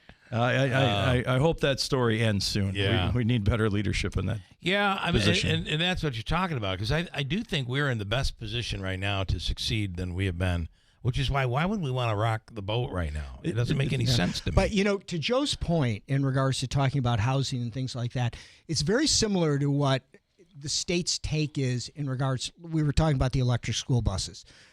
You've got to have all this other stuff in place prior to these jobs coming. You can't say, we're going to have 50,000 jobs. We just don't know where they're going to live. I mean, it's insane. And the highways, this is where 49 gets another ramp and 81 gets an upgrade. It's all happening at once. Let's not forget, they're spending over $1 billion on the interstate out there. So it's across the board. An example that we were talking about earlier is the state just mandated pre-K. Now, on the surface, that sounds really good. And I'll have my father-in-law on to talk about that in the coming next couple of weeks. But Think about what that means. So the mandate is that if any 4-year-old, the school has to provide pre-K for any 4-year-old in New York State. So some parents will opt in. Free of charge. I guess that's the part that's the key. It's free. Some parents will opt in, some won't. But what it's going to, so you're like, on the surface, that's great. But have you thought about what goes into that? Does the school have the classroom space? The teachers. Does the school have the teachers? You now have to buy, the little kiddie books. You got to buy More into crayons. a curriculum. Yeah. All of this stuff. Probably free breakfast, free lunch. And then, by the way, School bus drivers. Right, you're going to add to the school bus route. And then, by the way, on top of all of this, what happens if one year you have a lot of parents opting in, and the next year only half of them opt in? Now you have all of this created, and so it is. It's not planned well. It's not planned well. And did you know that in New York State, we have now mandated pre-K, but kindergarten is not mandated in New York State. Now, almost everybody has a kindergarten, but it is not mandated in New York State. A parent could, I believe a parent could hold their kid back and not go to kindergarten. I don't know the answer to that. And same thing with pre-K. But pre-K has just been mandated. Well, it's not mandated the kid goes. It's but it's mandated for the district schools. Offers it. Kindergarten is not mandated for the schools. Which I think is insane. So you would essentially have a situation where you're sending a 4-year-old to pre-K. The district must provide it. And then the following year, the kid stays home for a year. Because the district says, we can't handle both pre-K and kindergarten. So we're going to provide pre-K, and we can't afford kindergarten. I mean, that could happen. That'll ultimately affect school taxes then. This is where the ripple effects. And now, this is a potential negative ripple effect, and so could the adding of Micron, the adding of Chobani, and all of those things.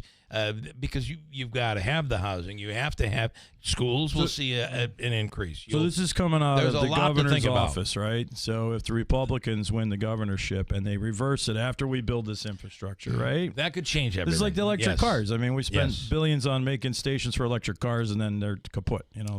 Well, and the grid saying we can't handle it. Can't handle it. So this just shows you. Things aren't always thought out. Now, Micron, they're thinking it out because what a great opportunity.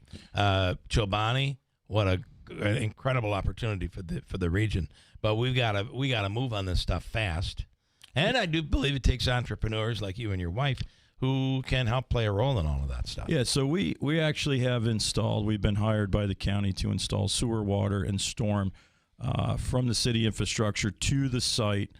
And potentially another 2 miles of force main coming down through the city just to handle their wastewater, which is actually going to be pre-treated by them with their own facility on site. And they're talking, I think, 500 tractor-trailer loads a day of raw milk coming in. Wow. Boy, that's unbelievable. 500 tractor-trailers. And remember, the announcement, the recent announcement has just been, the project has been, now when you hear this story, they've changed the project. So we're so used to, it's going to be smaller. No, it's going to be bigger. It's going to be bigger. 2 billion square feet to build a campus. I mean, think about what Joe's talking about in regards to tractor trailers. Between Chobani and Fayette, that's 1/3 of all the milk produced in New York State.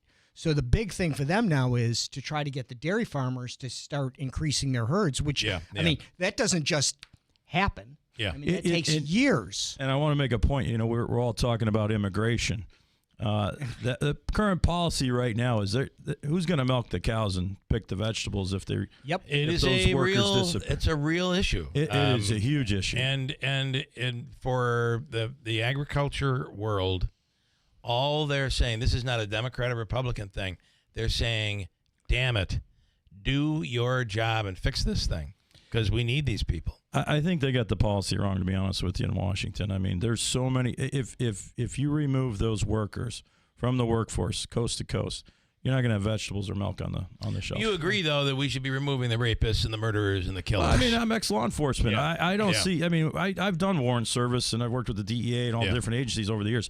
I mean, you go get the bad guys. Why do the bad guys that are here illegally have any more rights than the domestic bad guys that we have warrants for. So I think all those folks need to be collected and why removed. should in my belief, why should we pay for them to be in our prisons if they're not even citizens? Ship them out. Right. But the other people that are ingrained in communities, and this is the stuff that we argue about that we shouldn't. We should all see this.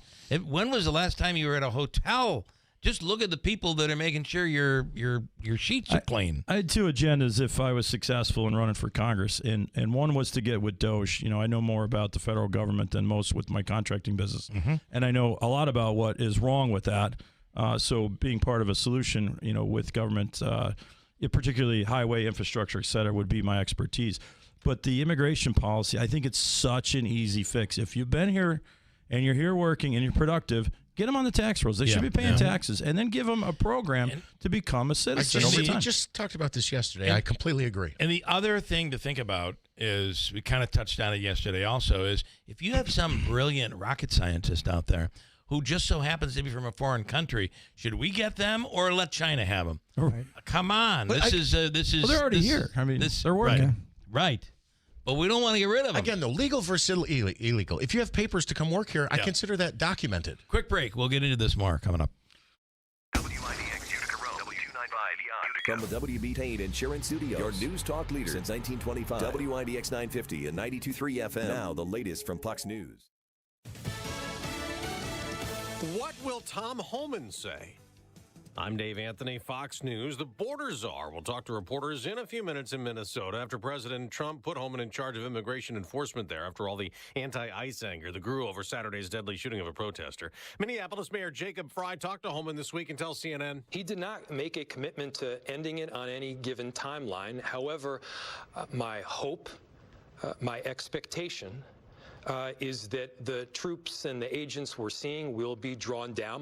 Democratic Governor Tim Walz also wants ICE out. He's not running for re-election, and this morning, Democratic Senator Amy Klobuchar announced she's running for governor. There's a new Fox News poll out. 59% of voters say ICE is too aggressive. 49% of registered voters think local governments like Minneapolis should cooperate with ICE. Mayor Frey says he does not plan to do that. That's Fox's Lucas Tomlinson. Also in that poll, more than half surveyed think the U.S. is worse off now than a year ago. Two-thirds think President Trump should spend more time on high prices in the economy. We'll hear from him at a cabinet meeting later this morning. The president posted on Truth Social another claim he won a 2020 election he called crooked after the FBI conducted a raid in Georgia, seizing ballots and voting records in Fulton County. Democrats call it alarming. Shortly after that election, then President Trump spoke to Georgia Secretary of State Brad Raffensperger and said he needed to find 11,780 votes to win the state. At the time, Raffensperger said he felt pressure from Trump and denied any widespread election fraud. Fox's David Spun. Cleanup from that massive storm continues. There are still 100,000 power outages in Tennessee, almost as many in Mississippi. Some homes also have no heat or water. Bo Moore with Mississippi Emergency Management tells Fox Weather. Our local water associations in each one of these communities are impacted because their generators are failing or they're running low on fuel. America's listening to Fox News.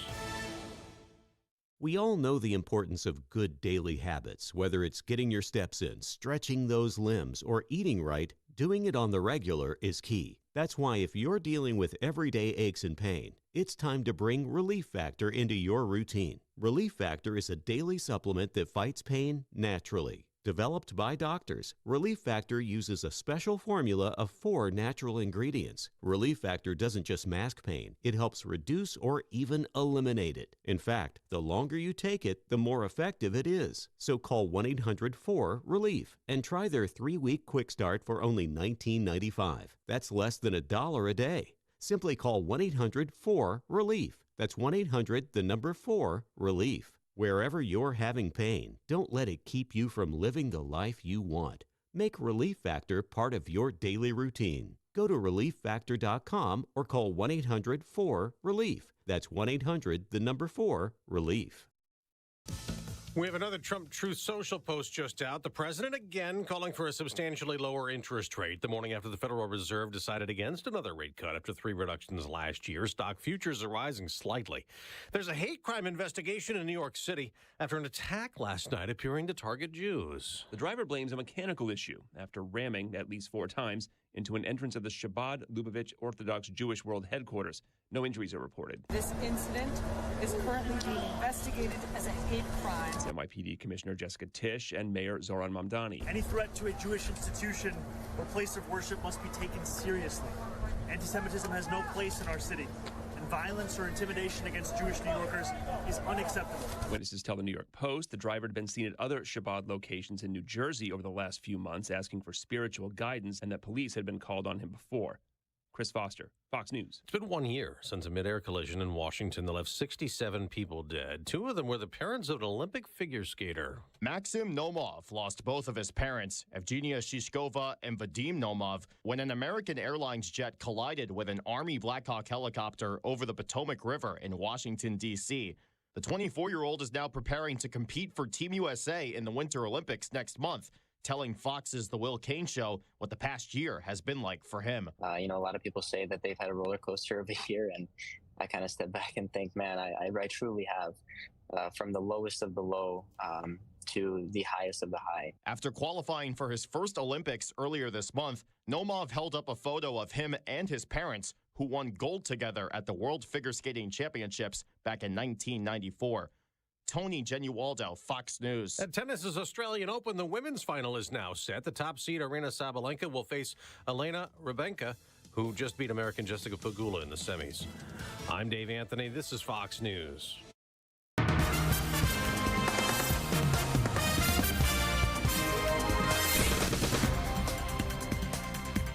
We have cloudy skies and 2 degrees. Good morning. I'm Jeff Manaski, WIBX 950 AM, 92.3 FM. News time is 8:05. This news update brought to you by the new destination Kia of Utica on Commercial Drive in Yorkville. A man convicted of killing his parents 30 years ago is seeking a new trial. Gordon Woody Maurer, now 48, appeared in Otsego County Court for the first time since he pleaded guilty to killing Gordon and Susan Maurer back in 1996.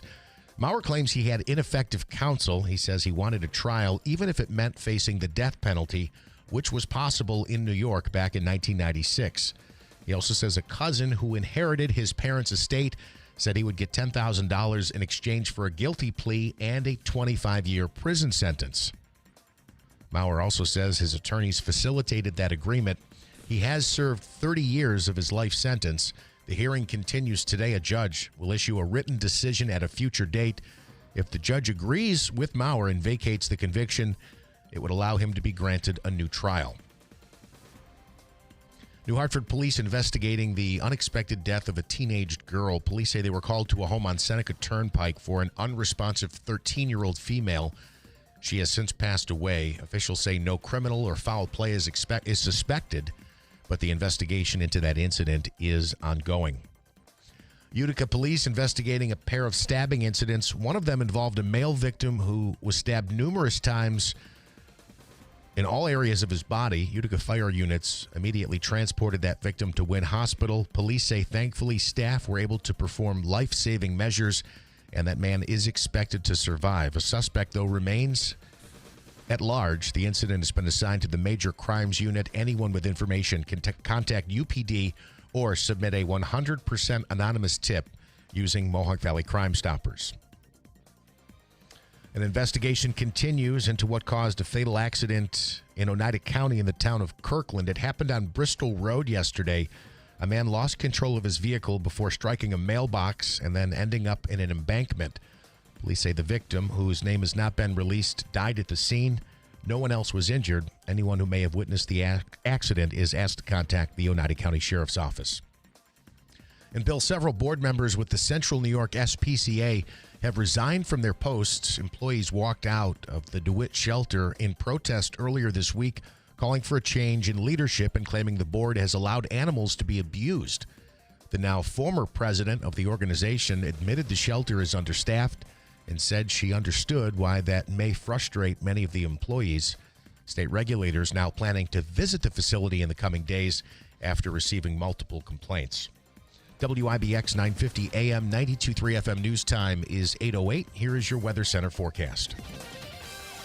Very cold morning, even some light snow and snow showers, but closer to Lake Ontario is where the lake effect bands will set up and give the more significant snowfall. Still slippery out there first part of the day and a few snow showers around and some light snow. Very cold start, teens later. Tonight we're below zero again, about 5 below. North Country even colder.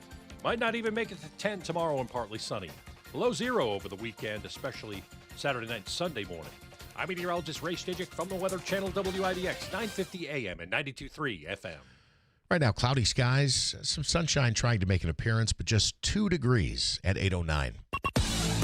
All right, in sports, no Hall of Fame for Eli Manning, at least not yet anyway. It's the second year in a row he's been overlooked. The Athletic says Manning was among 15 modern-era finalists who did not receive the required 80% vote for induction. Manning played his entire 16-year career with the Giants, winning 2 Super Bowl MVPs and earning 4 Pro Bowl selections. The Buffalo Bills officially introducing Joe Brady as their new head coach later today. He spent the last 3 seasons as Buffalo's offensive coordinator. He replaces Sean McDermott, who obviously was fired. The Bills have been a top 5 scoring offense in the NFL in the last 2 years, and quarterback Josh Allen was named the 2024 league MVP. Brady will become Buffalo's 17th full-time head coach. He hopes to lead the Bills to their first Super Bowl title. The Jets have a new defensive coordinator after hiring Brian Duker. Defensive plays will likely still be called by head coach Aaron Glenn, though, as the former Miami Dolphins passing game coordinator does not have any experience calling defensive plays. Duker was one of the original candidates, but he is familiar with Glenn. He worked his way up from defensive assistant to safeties coach to defensive backs coach with the Detroit Lions after spending 3 seasons in the Motor City. The Knicks torched the Raptors 119-92 last night in Toronto. Mikal Bridges led all scorers with 30 points for the Knicks. Karl Anthony Towns had a game-high 22 rebounds. The Nets look to snap their 6-game skid when they visit the Denver Nuggets tonight. The Nets have dropped 11 of their last 12 games. And coming up this weekend, the Utica Pioneers will play a home-and-home with St. John Fisher. They are home on Friday night at the Adirondack Bank Center and will hit the road Saturday. Saturday night, the Utica Comets are home, and it's the big raffle night as they host the Hershey Bears. That drawing will take place for either the $75,000 cash or the Corvette. Again, that's happening on Saturday night at the Adirondack Bank Center. You do not need to be in attendance if you bought a ticket. So if you want a ticket here on the show this week and you're not at the game, you can still win, whether it's the cash or the Corvette. Imagine you win the $75,000, and all the people in the stands start shouting, "Give it back! Give it back!" It's like you. That's why you always send a little kid to get the money after the 50-50. So, quick break, and we'll talk with Joe Rakowski more. And I have a couple of listener questions as well coming up here for you here in a bit. And this hour, John Decker, Chief White House Correspondent with Gray TV. And I believe he's flying on Air Force One in the last 24 hours. We'll talk about that coming up at WIBX. Listen closely. If your retirement funds include an IRA or 401k, this matters right now. The stock market is at an all-time high. The dollar is under pressure. Interest rates are heading down. And leading economists are warning that the global financial system is changing. Call Advantage Gold at 800-900-8000 right now to get your free gold investment guide, valued at $49, plus your free copy of economist Ken Rogoff's book, Our Dollar, Your Problem. Investors across America are turning to gold and silver with Advantage Gold. Right now, silver is flashing a signal you can't ignore. Silver prices have been rising sharply, and history shows when silver moves, it can move fast. Learn more before this window closes. Call 800-900-8000 right now to get your free precious metals rollover kit. Find out about a tax and penalty-free rollover in 2026. Gold and silver can surge when the economy shifts, and they don't wait for permission. Consult your financial advisor before investing. Call Advantage Gold at 800-900-8000. That's 800-900-8000. Breakfast burritos for the morning brainstorm. Easy Cater.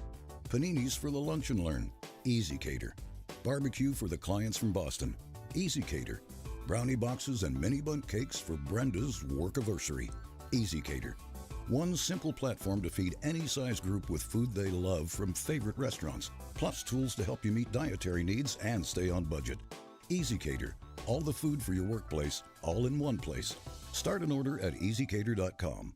Hurt in a car? Call William Attar. 315-444-4444. One of America's funniest comedians is coming back to Utica. Jimmy Fallon, comedian and host of Fox Across America on WIBX, the TD host of Fox News, Saturday night, bringing an all-new hilarious show to the Rome Capitol Theater, Saturday, February 7th at 7 p.m. Tickets start at $38 and can be purchased at RomeCapital.com. A portion of the proceeds benefit Real Men Get Tested for Cancer. Purchase tickets at the box office or at RomeCapital.com. Jimmy Fallon. One night, one show. Get your tickets now. Oh, hello. It's me, the calculator that lives inside of TaxSlayer. I love numbers. Like 100, as in 100%, as in TaxSlayer's 100% accuracy. Guaranteed. And 0, as in $0, as in it costs $0 to file and get the refund you deserve with TaxSlayer Simply Free, if you qualify. Simply Free is available to a limited number of taxpayers with age, income, credit, and deduction restrictions. See TaxSlayer.com for eligibility requirements. TaxSlayer. File fearlessly. Hey, I got you something. What's this? Just a little Galentine's gift from Jewelry Television. JTV, I love their jewelry. I had my eye on this pearl bracelet on JTV.com. Plus, I love their colored gemstone jewelry. And oh, have you seen their gold? Right now, take up to 70% off select jewelry and gifts at JTV.com. You are not going to believe their gemstones and their artisan collections. Gorgeous. Are you going to open your gift? It's the pearl bracelet. Visit JTV.com. One of America's funniest comedians is coming back to Utica. Jimmy Fallon, comedian and host of Fox Across America on WIBX, the TD host of Fox News, Saturday night, bringing an all-new hilarious show to the Rome Capitol Theater, Saturday, February 7th at 7 p.m. Tickets start at $38 and can be purchased at RomeCapital.com. A portion of the proceeds benefit Real Men Get Tested for Cancer. Purchase tickets at the box office or at RomeCapital.com. Jimmy Fallon. One night, one show. Get your tickets now. Hello, everyone in Central New York. This is Dave Letterman, your old TV pal. Remember me? I'm supposed to say something witty and funny here about Bill Keeler, but I've got nothing. Ever see a picture of this guy? That's a joke in itself. Anyhow, here's Keeler on WIBX. Listen, Joe, in my family, I'm tall.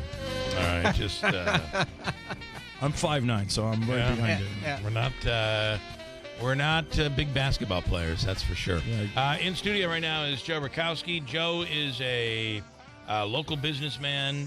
He and his wife own a very successful business in the area. You might see the signs over at the auditorium. Comets games, Pioneers games, Mohawk Valley Materials. Started out as a police officer. You've done a lot of different things, and you worked your military, way up actually, to, Air Force here at Griffiths. Okay, and that's what brought you here. Yeah, and so I met my wife, and then I got out and was in law enforcement in Pennsylvania, almost 10 years. Yeah.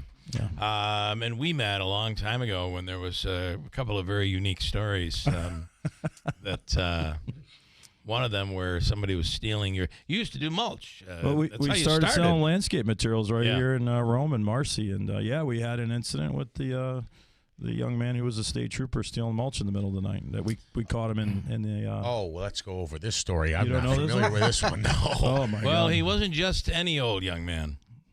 No, he was off-duty state trooper. I pulled into my facility late at night, worked all day, worked like 100 hours that week, and caught him on, I think, a Saturday night, loading his truck with red mulch. Truck was unregistered, no inspection, and confrontation. The police were called. Everybody showed up, and it's a whole long story but goes back a long time. Goes back a long time, and it actually helped us because we were on the news. It almost made national news. Mm-hmm. And if you Google it, it comes right up. So anyway, he was he pled guilty and lost his job, and it was handled well by the Meanwhile, authorities. you were former police yourself at that point. He didn't know it at the time, it was. Joe came out and told the story, and it was quite interesting, as you can imagine, on the radio. And then I'm like, well, listen, I got to do some mulch work at my house. And he said, all right, well, order some mulch and I'll deliver. And what did I order? I ordered. So he orders 10 yards of 10 yards. premium Yeah, bark mulch. Give me 10 yards. And I do this every day. And I'm like, everybody Because you buys needed one two, or two. right? Now I had it was a large and he was so property. happy that we bought this big load of mulch, and I'm sitting in his backyard, which turned into, I think, cocktail hour. Right? It We had a did, cocktail yes. So we Well, that's what happens every day. 2 months to spread this. Yeah. It did take me about 2 months. Yeah. But, man, I mean. Because you ordered too much or not way enough too or much. what? Way It too much. covered, yeah. literally, I ran out at the end. I did run out, but it took me 2 months to do it. That's the problem. It was a large And piece that's of how I property. met Bill Keeler. Yeah. All right. What were we going to? I'm sidetracked now. You We were talking about the trades, I think. Yeah, this is interesting. So, you know, you go to college. It's what kids are trained to do. You go to college, and you spend a lot of money. You have a lot of college loans, and today you can do other things. So we were talking about when we were off air, the opportunities for young people, anybody really in the region.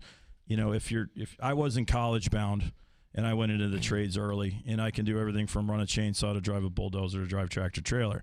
On my team, and we range between 50 and 150 employees, depending on how much work we're doing, but averaging, we're a $30 to $50 million a year company. I can't tell you how many people I've got on payroll that have either a GED or diploma, not non-college people that are making between $100,000 and $200,000 a year with full retirement benefits. And some of the folks, we got one or two individuals that have over $200,000 in their 401k in like a 24-month window. Wow. By the way they defer and how we pay on public rate jobs. And almost everything now is public rate, right? Yeah. Well, the other thing, too, is my son actually told my wife, he goes, when he graduated from college, he says, Mom, I'm not $225,000 smarter. Yeah, and I mean, the other thing is this whole thing with AI. Mm-hmm. Let me tell you, the first jobs that are going to start getting whacked are going to be the white collar people, Yeah, the right. people that can work with their hands and understand the trades. And it's not like the old trades with a guy driving around with a dark truck and a bucket of tools. No. These are people that are very technically astute, and I mean, they're writing their own. They're writing their Although own I check. got to tell you, that guy driving around with a bucket of tools is very valuable when you need But something the fixed. difference is now when you go and buy a brand new dozer, bulldozer, or Mack truck, and we buy our trucks from Utica Mack, leather seats, Bluetooth stereos, heated seats, air ride seats, right? Yeah. Hand warmers on the controls. I mean, the guys in the machines, and actually some of the younger guys are a bit of a benefit because they're tech savvy. So a lot of them get it when you put them in the machine because now the satellites control the bulldozer blade. Yeah, They just sit in yeah. it and drive it forward and backwards. So the industry's changing, and we need those folks. You have some comments? Anything? Let's see Lance here. has got a few. Matt in Holland Patton says, tell Joe I have he said hello, and he's got a load of ash for you. Oh, that's my firewood guy. Hey, Matt. Yeah. And that's his brother-in-law, I believe. That's Smitty's brother-in-law, if I'm not mistaken. Let's see. Lance says... Ash is a very You hard don't have to wood, cure right? it. You cut it down today, put it right in the fireplace. Yeah. Only tree that does it. Lance says... Okay, so we talked about this, that your name came up. Lance had said your name came up in the assembly seat. And he said, here's my friend's theory on why Mr. Rutkowski might have been interested in Marianne's seat. Are you? It has come up, but no, I'm not. I believe he threw a few fundraisers for Esposito last year. Also, he threw his hat in the ring for Stefanik's vacant seat. So why not run for assembly for yourself this time, get your political foot in the door, and then run for Congress into the future? That doesn't sound like too crazy of an idea to me. That's what Lance said. You want to respond? It's a good idea. My ties are with Washington. I have a lot of unique connections down in the Capitol. I want bigger problems at the Capitol, like big things. We do big work. Yeah. And there's nothing wrong with I just don't have the interest. It was a special election, too. Let's not forget. It was a unique opportunity for a guy like me to engage. He also says he's certainly a better candidate than Dan Fusco and would have my vote. That's Lance, who leans, I think, left. But he's talking about voting for a Republican. He actually said voting for Gendabine. Yeah, he says, sorry, can't vote for Smullen. Too many skeletons. Gendabine, although he calls him Gabardine here, has my vote right now, but he obviously means Gendabine. And he also says, I don't know what this is in regard to. Listening today, Florida or Tennessee is sounding better and better. When you hear the mandate on school buses, you hear the mandate on pre-K. Listen, pre-K is not a bad idea. No. It's just we haven't thought this out yet on how we're gonna handle it. That's part of the problem. I have somebody else asking, Ask Joe if there's anyone better than Rozier on the committee right now that would do a better job. There's a lot of them. Yeah, I don't have time to list them all, but he's made a mess of it, and it goes back to the last time I was on the show. I mean, this guy is at war with all the incumbents, and right now is not the time to do that. We don't need this rhetoric because we've got so much going on. We've got such great leadership, and they're all working together, and they're pretty bipartisan folks. I mean, I can't complain about. This is kind of like the Howard Potter thing too. We were talking about a little bit earlier off the air, and he's going after the Utica School Board. And he's upset that they're getting calamari after they're sitting there for 5 hours on a school board. They order food, and this is a wasteful way of you shouldn't be spending money on this, which I think is quite ridiculous, to be honest. This board is corrupt. Does he remember how bad things were on the Utica School Board back before Hobica did all of what he? I mean, come on. Yeah, crazy. He was the guy. It's interesting because I don't think I agree with Howard right now either, but he's the guy who sounded the alarm on a lot and was not afraid to come forward on a lot of the Karam stuff. And was the one who, and Potter. Howard, here's the thing. Howard's like, I got rid of, Howard didn't get rid of. We talked to Howard 50 times. Yes, he was we did. the only one willing to come forward and lay out some of the things. Howard Potter was used to... People fed him stuff, so he would go on the record, and then all the work, but he didn't. The public pressure didn't get rid of that problem. It was all the stuff that was done on the school board, and the reporting that went to the state and the investigations that was not. I'm telling you, not Howard Potter. Well, I certainly appreciate Howard bringing those things forward. But I don't have the insight he was left into that. out to be the punching bag. I correct. He was being used. He was being used. A lot of teachers and people were feeding him stuff. But at the end of the day, he's making a fool of himself, going after all of this other ridiculous stuff. I'm sorry, it's just my opinion. Well, I think I agree that. I mean, wake up and stop arguing about everything. Compared to the misappropriation of funds and the corruption that he was highlighting previously, right? To be talking about an order of Kalamad, I mean, give me a break. Yeah. There's a Polish guy pronouncing it properly according to the Italians. I love it. I was raised in East Utica. That's what they told me to say. Right. The Rutger. Yes. It was great. Where were we? Ken, we were talking about Ken. So just a mess. Well, and this hatred of all of the people that are basically established, it's almost like it's almost like, how come I'm not a part of your thing? So now I'm going to hate you because I'm not a part of it. The bigger crime is his position is to bring the party together and support the incumbents. And I've had conversations with all the leadership, and he's doing none of it. Yeah. And that's in his fact, job. he's doing the opposite. He's doing the opposite. Yeah. So not to mention the somewhat unethical. We're going to hold events here. You're being kind.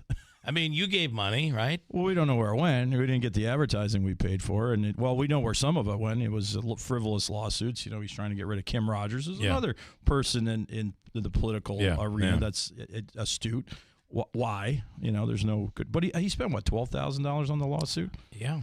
And it was 10 or 12, and then it was either 10 or 12 on the events that were held at one of his properties. Yeah. Right, so was it 8 or 10? And I was around to all these counties. Some of these counties would love to have $30,000 in their coffers. And Oneida County is spending $10,000 or $20,000 at a shot to get rid of their own established Republican leadership. Right. Doesn't make any sense. At a time when, let me tell you something, Could be Fulton, easier Montgomery, right now. Johnstown, Amsterdam, they would love to have the money that we've been working with that has come from the state and, New Hospital, Marcy, what's going on at Griffiths, the Turning Stone, all of these huge nexus, the improvements to the odd. I mean, talk to the people in Amsterdam. They're like, how about sharing a little with us? Yeah. And yet here we are going after leadership. Well, I said on the last interview, I don't give a nickel to Ken Rogers. You do not? No, not anymore. We'll support candidates, my wife and I. Because you know where that money is going. Well, I know where it's going, and it just doesn't flow down. So let me ask you, as a donor, a past owner, you feel like that money was to go to buy essentially politicals, advertisements for candidates, right? To promote them and get their word out. We have the documentation. We were told, if you donate, you'll get a table at this event. It was inaugural watch, et cetera. And then, we can't get the proof of performance. Proof of performance on where those dollars went. So we never got what we paid for as far as him turning those dollars into radio or television ads. Doesn't respond. And can I ask you, I don't know if we've talked about this on the air, but the whole wanting to debate one of our elected officials, can we discuss that or no? What was that? Ken wanted to debate the county executive. Right. Senate, yeah. For what? Yeah, I don't understand. So let's just play this out and say he has to understand that the role of chairman of the Republican Party is to support the elected officials that the people voted for. You are not Tony Pacini's boss. There's no. You have not even. You're not even with. There's no equivalence here. So why would he debate you over what? What are you going to debate about? He couldn't carry the water for Tony. No. Well, that's Bill's job. Lance will be commenting that in a moment here. And listen, Sandler. I don't look like a guy. Those curls. I don't look like I'm big enough to carry water, but let me tell you, you give me 2 5-gallon pails, I can carry water. Yeah. Any others that you? No, I didn't understand. We've talked about this off the air. I just don't understand. Let's just play this out. Ken debates Tony Pacenti, and then he wins and what? Gets to assume his seat? Is this like some WWE by rules? No such thing. You win the debate and you get to slide in and take the championship belt? I don't get it. I want to make this point. When someone gets elected into a position, and you know this better than anybody, it's not like you got training for it, right? Like Lanigan became mayor, and he knew police work, but immediately has to understand the water department, sewer department, public safety. Tornadoes. Tornadoes, all these things. Snow. So we have a team right now that's working very well with everything that's coming in to this region. Why do you want to tear it down? It's like you're a cannibal. You're killing your own. And what happens if you get a new candidate that runs against these folks? We get somebody new. They got it. They're at zero as far as understanding what has happened, what's in progress, what sewer. What these projects are tens of millions of dollars with taxpayer dollars. They can't be mishandled. You need the folks with the experience to run the county. Just think about this Chobani deal alone. And I if I'm going to carry water, let me talk about the unpopular things that Pacini had to do in order to move some of these projects forward. And he did them knowing it was going to come back to haunt him, whatever it might be. But even the United Nations deal, putting that thing together, changes our world. Right? Why would changes the world for taxpayers? Mm-hmm. The amount of money we were spending on lawsuits. It was a civil war, basically. Forget the benefits, but the money we were spending on. Exactly. Yeah. And Chobani didn't have to choose this place. Actually, Michigan had a better deal than we did. But they made the commitment to our community because this community made him, and he said, "I'm going to remember that." And part of it was a handshake between him and Pacini, which they hit it off, and it worked. So, I think he saw the Pacenti-Obama handshake. He said, if I don't commit to this area, he won't let go of my hand.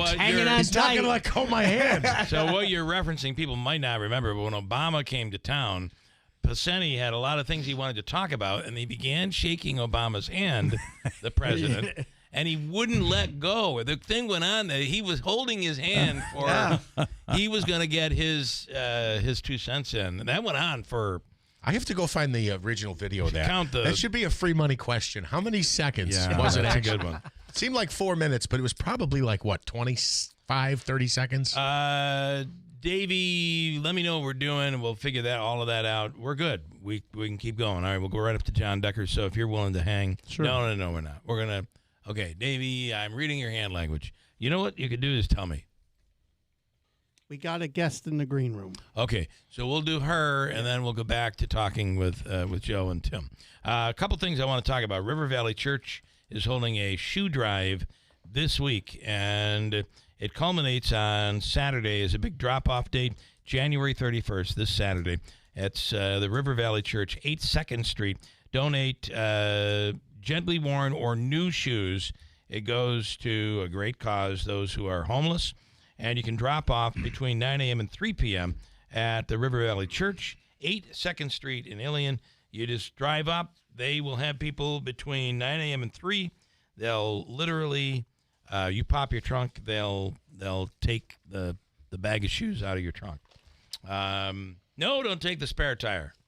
They don't want the spare tire, just the spare shoes. River Hills Properties continues to grow, and it's all about the services they provide, the extra stuff.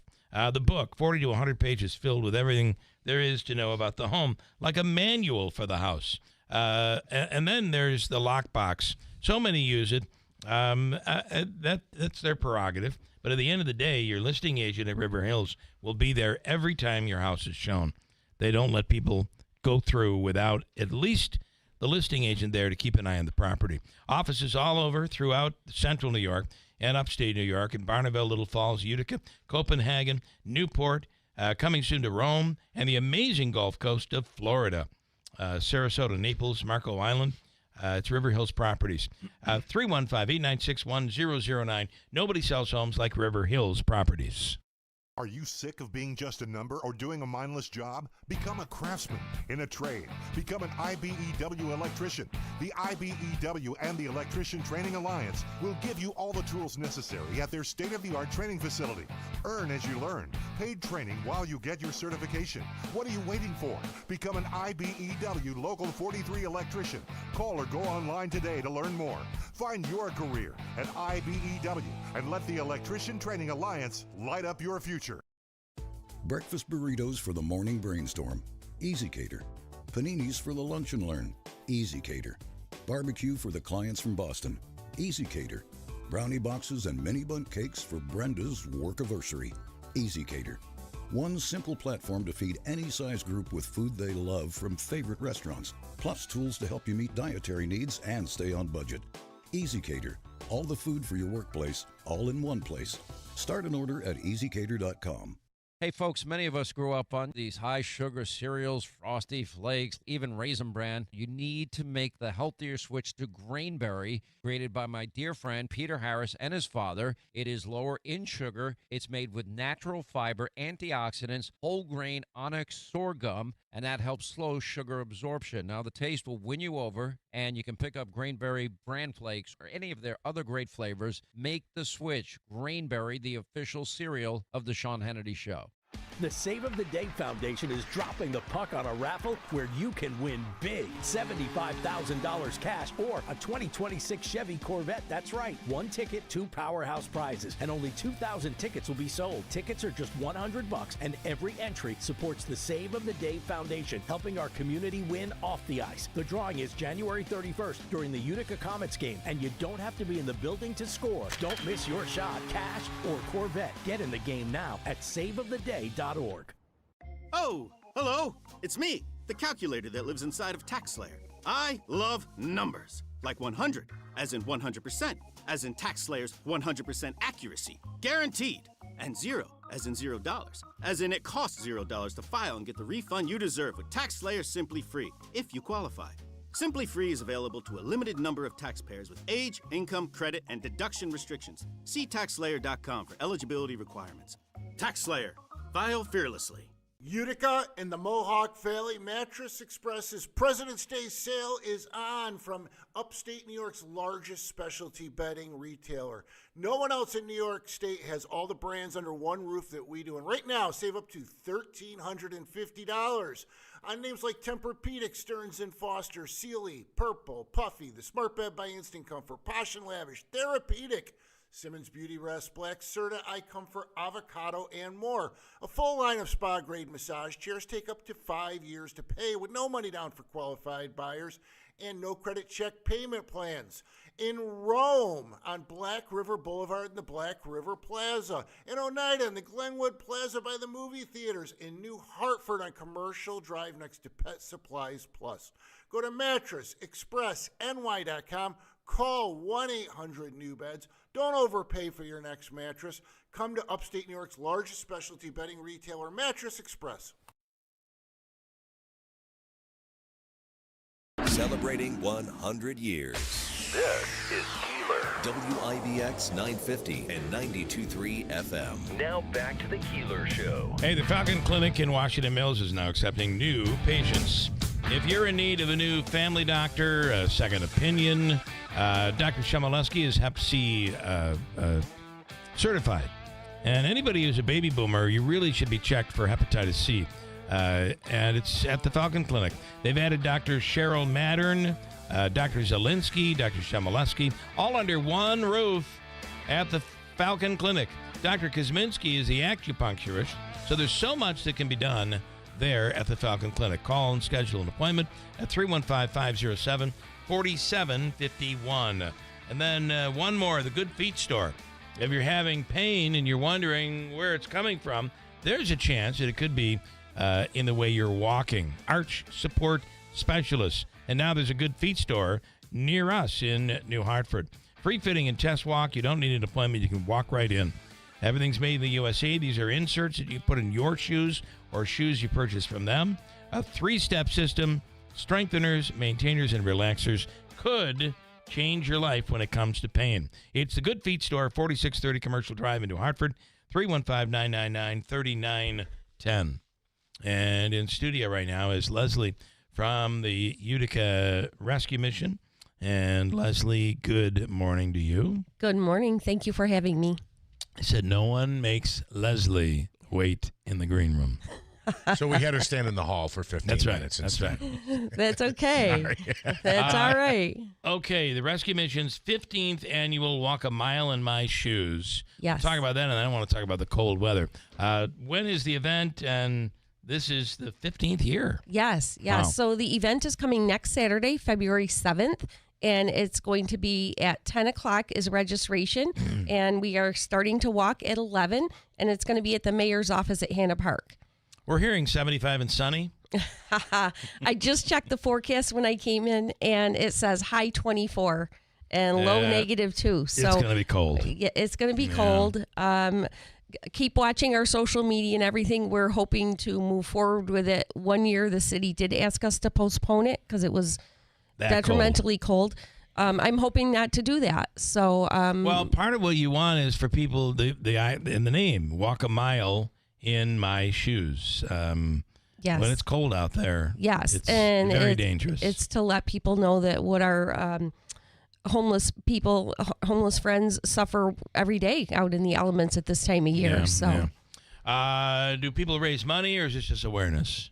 Both. So it is registration's $25, or if you have a group of 10 or more, it's $15 each. And also we have a registration form right online at uticamission.org, and they can get pledges and bring pledges that day, cash, check, anything. Any donations would be greatly appreciated. Individuals, families, teams, businesses, community groups, everybody. It's a fabulous opportunity, especially to get young people involved, to let them, just get some compassion. Yeah. Many young people have never seen homeless people, never dealt with homeless people, but it's a very big reality that we face. So it's a great opportunity for any age. All right. How do people register? You just show up? How you can show work? up that day. You don't have to pre-register, but you can visit uticamission.org. And there's forms on there to download a pledge form, or you could do it online. And then I want to ask you, before you go, what you're seeing with this really cold. These nights are, I mean, we've had a long stretch of extremely cold weather. Yes. So the city, I believe, is still under cold blue when it's this cold. So we have opened up our doors. We are at more than capacity.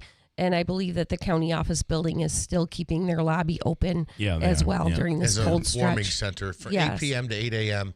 Yeah. They say no beds or bedding. Obviously, it's a different case because you folks do provide beds and bedding. But when you say you're above capacity, what does that mean? Well, we where do you put the people? I guess? Well, we try and put them on a couch, or at least give a couch or a chair or a cot at this time of year. So normally everyone has a bed. That we have a capacity, I believe, of 62. But during Code Blue, I think we can go up to about 69. Gotcha. So, all right. Yes. All right. Anything else you want people to know? Just that, we're here for people wherever they're at. We have a new community resource room that helps break down barriers for technology. So if there's people that need help accessing the internet and they're having trouble, they don't have a computer, don't even have an email, we have a room that's available that can help people out with that right at our West Street facility. Okay. All right. Walk a mile in my shoes. It's happening next Saturday, February a week from 7th. Saturday. Yeah. Yes. Okay, at Hannah Park. So, yes. Okay, good stuff, Leslie. Thank you. Thank you so much. We appreciate it. Okay. Leslie with the rescue mission. And, man, it is so cold out there. Yes. You can only imagine. Dave, you need me to take a quickie? I'll do a quick break, and we'll come back, speak, and wrap it up here with Joe Rakowski, Tim Reed, and John Decker from Gray TV, Chief White House Correspondent, coming right up. It all began in 1985 with a single goal, a commitment to brighten our community. And with your kindness, that light grew brighter. Because for 40 years, you've helped Food Bank of Central New York deliver healthy food and hope. But that need continues to grow. So this year, please consider giving a little extra and make sure the light we shine together never goes out. Hey, I'm Mike Slater. My dad passed away at the age of 63. It's out of nowhere. Had a stroke. Super hard, obviously, for the whole family, but my dad had life insurance. This is why I have life insurance for my family, for my wife and 4 kids. And the best place to get life insurance is ethos.com because you can do it in 10 minutes. And there's no medical exam and no blood test, just a few health questions. Get life insurance in 10 minutes so your family is protected. Ethos, E-T-H-O-S, ethos.com/Mike. Breakfast burritos for the morning brainstorm. Easy Cater. Paninis for the lunch and learn. Easy Cater. Barbecue for the clients from Boston. Easy Cater. Brownie boxes and mini bundt cakes for Brenda's workiversary. Easy Cater. One simple platform to feed any size group with food they love from favorite restaurants, plus tools to help you meet dietary needs and stay on budget. Easy Cater. All the food for your workplace, all in one place. Start an order at easycater.com. You're listening to Leaf Filter Radio, and the guru of gutter protection himself, Chris Coonahan, is here to take your most pressing leaf-related questions. Hey, everybody, Chris here. I understand we have Ron on the line. Ron, where are you calling from? Uh-oh. Ron, are you calling from a ladder? Well, I was. I wanted to ask Chris what I need to do to get my gutters ready to have leaf filter installed. Oh, Ron, you don't have to do anything. A Leaf Filter Trusted Pro will come out and clean out your gutters, realign and seal your gutters, and install a Leaf Filter, America's #1 gutter protection system. So I didn't need to get on this ladder? Ron, Leaf Filter Trusted Pros are in your neighborhood and ready to help. Just visit leaffilter.com/deal to schedule your free gutter inspection and get up to 30% off. Thank goodness. What was that site? To get this special radio offer, go to leaffilter.com/deal for your free gutter inspection today and get up to 30% off. That's leaffilter.com/deal for up to 30% off. leaffilter.com/deal. See representative for warranty details. Something old is new in the village of New Hartford. Introducing Handshake Antiques, now open at 66 Genesee Street, next to Giorgio's Village Cafe. Not your grandma's antique shop. Think clean, curated, and cool. From high-end furniture, vintage fashion, vinyl records, to oddities and all things eclectic. And we're always buying, so look in your attic or basement. And if it's old, call Handshake Antiques. Plus, inventory changes weekly, so every visit is a new find. Handshake Antiques, where it never went out of style. One of America's funniest comedians is coming back to Utica. Jimmy Fallon, comedian and host of Fox Across America on WIBX, and TD host of Fox News, Saturday night, bringing an all-new hilarious show to the Rome Capitol Theater, Saturday, February 7th at 7 p.m. Tickets start at $38 and can be purchased at romecapital.com. A portion of the proceeds benefit Real Men Get Tested for Cancer. Purchase tickets at the box office or at romecapital.com. Jimmy Fallon. One night, one show. Get your tickets now. Listen carefully. This isn't noise. It's not hype. Silver is moving. And when silver moves, it moves quickly and without warning. Smart investors already know this. Most people don't until it's too late. Call Advantage Gold at 800-900-8000 to get your free gold and silver rollover kit, a $49 value just for calling. History is clear. When the gold to silver ratio tightens, silver doesn't creep higher, it explodes, often outperforming gold by multiples. Right now, most Americans remain dramatically underallocated to precious metals, even as central banks around the world are aggressively increasing their gold reserves. History shows precious metals have performed best when interest rates move lower while inflation acceleration stays above target. You don't need perfect timing. You need to be in position before the move finishes. Call 800-900-8000 now. Find out about a tax and penalty-free rollover in 2026. Consult your financial advisor before investing. Call 800-900-8000 now. That's 800-900-8000. WIBX. This is Keeler. WIBX 950 and 92.3 FM. Now back to the Keeler Show. Hey, Ricky Z is our man. The Steep Pawnee Mazda Move to Mazda New Year sales event is underway. That is totally not the title of it, but I butchered it. It's the Steep Pawnee Mazda New Year New Mazda sales event, and it's back. Would anyone have noticed? Probably not. What you would notice is the incredible rates. 1.9% APR on new 2025 Mazda CX-5s, with 0.9% on turbo models, 0.9% on new 2025 Mazda CX-50s, 1.9% on hybrids, 2.9% on new 2025 Mazda CX-30s. See the dealership for details. I love the CX-90. I have the hybrid model, or PHEV, P-H-E-V, plug hybrid electric vehicle. I think that's what it means. Nonetheless, Rick is the man to talk to. Ricky Z, let's make your deal on a new Mazda, where it's always easy to do business. Steep Pawnee Mazda Commercial Drive in Yorkville. We drove to, had to drive to Syracuse, so I am down to about a quarter of a tank of gas. Twice in a month, I'm going to have to put gas in because we traveled. And it's $2.65 down the street at the new burned area here. That thing opened very quickly. Pretty cool. You're taking calls over here. What's going on? I didn't realize I'm getting a call from Bruce Blakeman here any second, so I need to. Okay. May need to jump off. So he's running for governor, and Nassau County exec. Going to be really interesting to see what happens there. Delgado, I was thinking he was doing nothing, but apparently today or yesterday he's holding an event in town. So he's beginning to raise money He was and at campaign. the Jewish Community Center a week or 2 weeks ago. Yeah. Holding an event. Hochul has a 40, 50-point lead on him right now, but who knows? Maybe he can make it up. I'm sorry. I just have to ask this. He's a public official. He's being paid.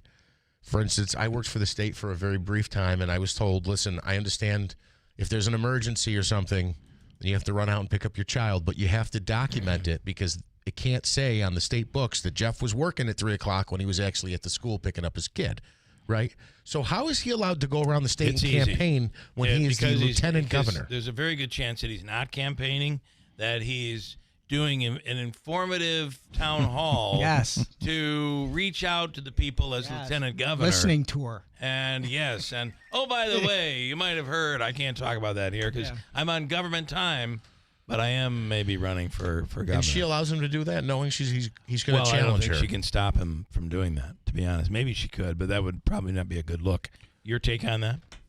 I agree with what you're saying, and if she attacks him, now she's using her political might. That's right. To attack an opponent. You never mention your opponent's name, right? Right. That's why she doesn't exist in her. Yeah, that's right. All of a sudden, her running mate is no longer anywhere to be mentioned and not included in anything. He who is not to be named. Yeah, it's like Harry Potter. And it is funny that when she was Cuomo's lieutenant governor, she was on the radio here all the time. Yeah. The minute she became governor, we can't get her anymore.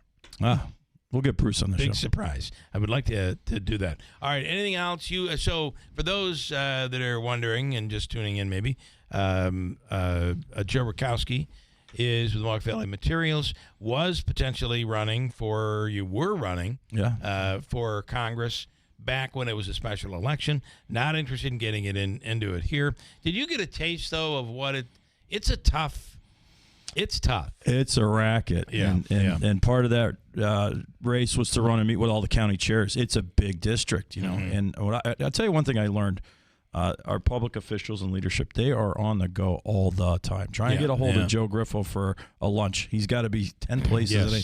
And all of them are the same. Unless you're willing to eat at a Firehouse Fish Fry. Right, and that's where they are. Yeah. It's support, Yeah. listening to the constituents and learning about the issues and concerns in the district. And it's definitely a big commitment. And there's a lot of there's a swamp. Trust me when I tell you. Yeah, and I think the thing that bothers me most is I try to get as much make connections with both sides. So I'm getting emails from both Republicans and Democrats.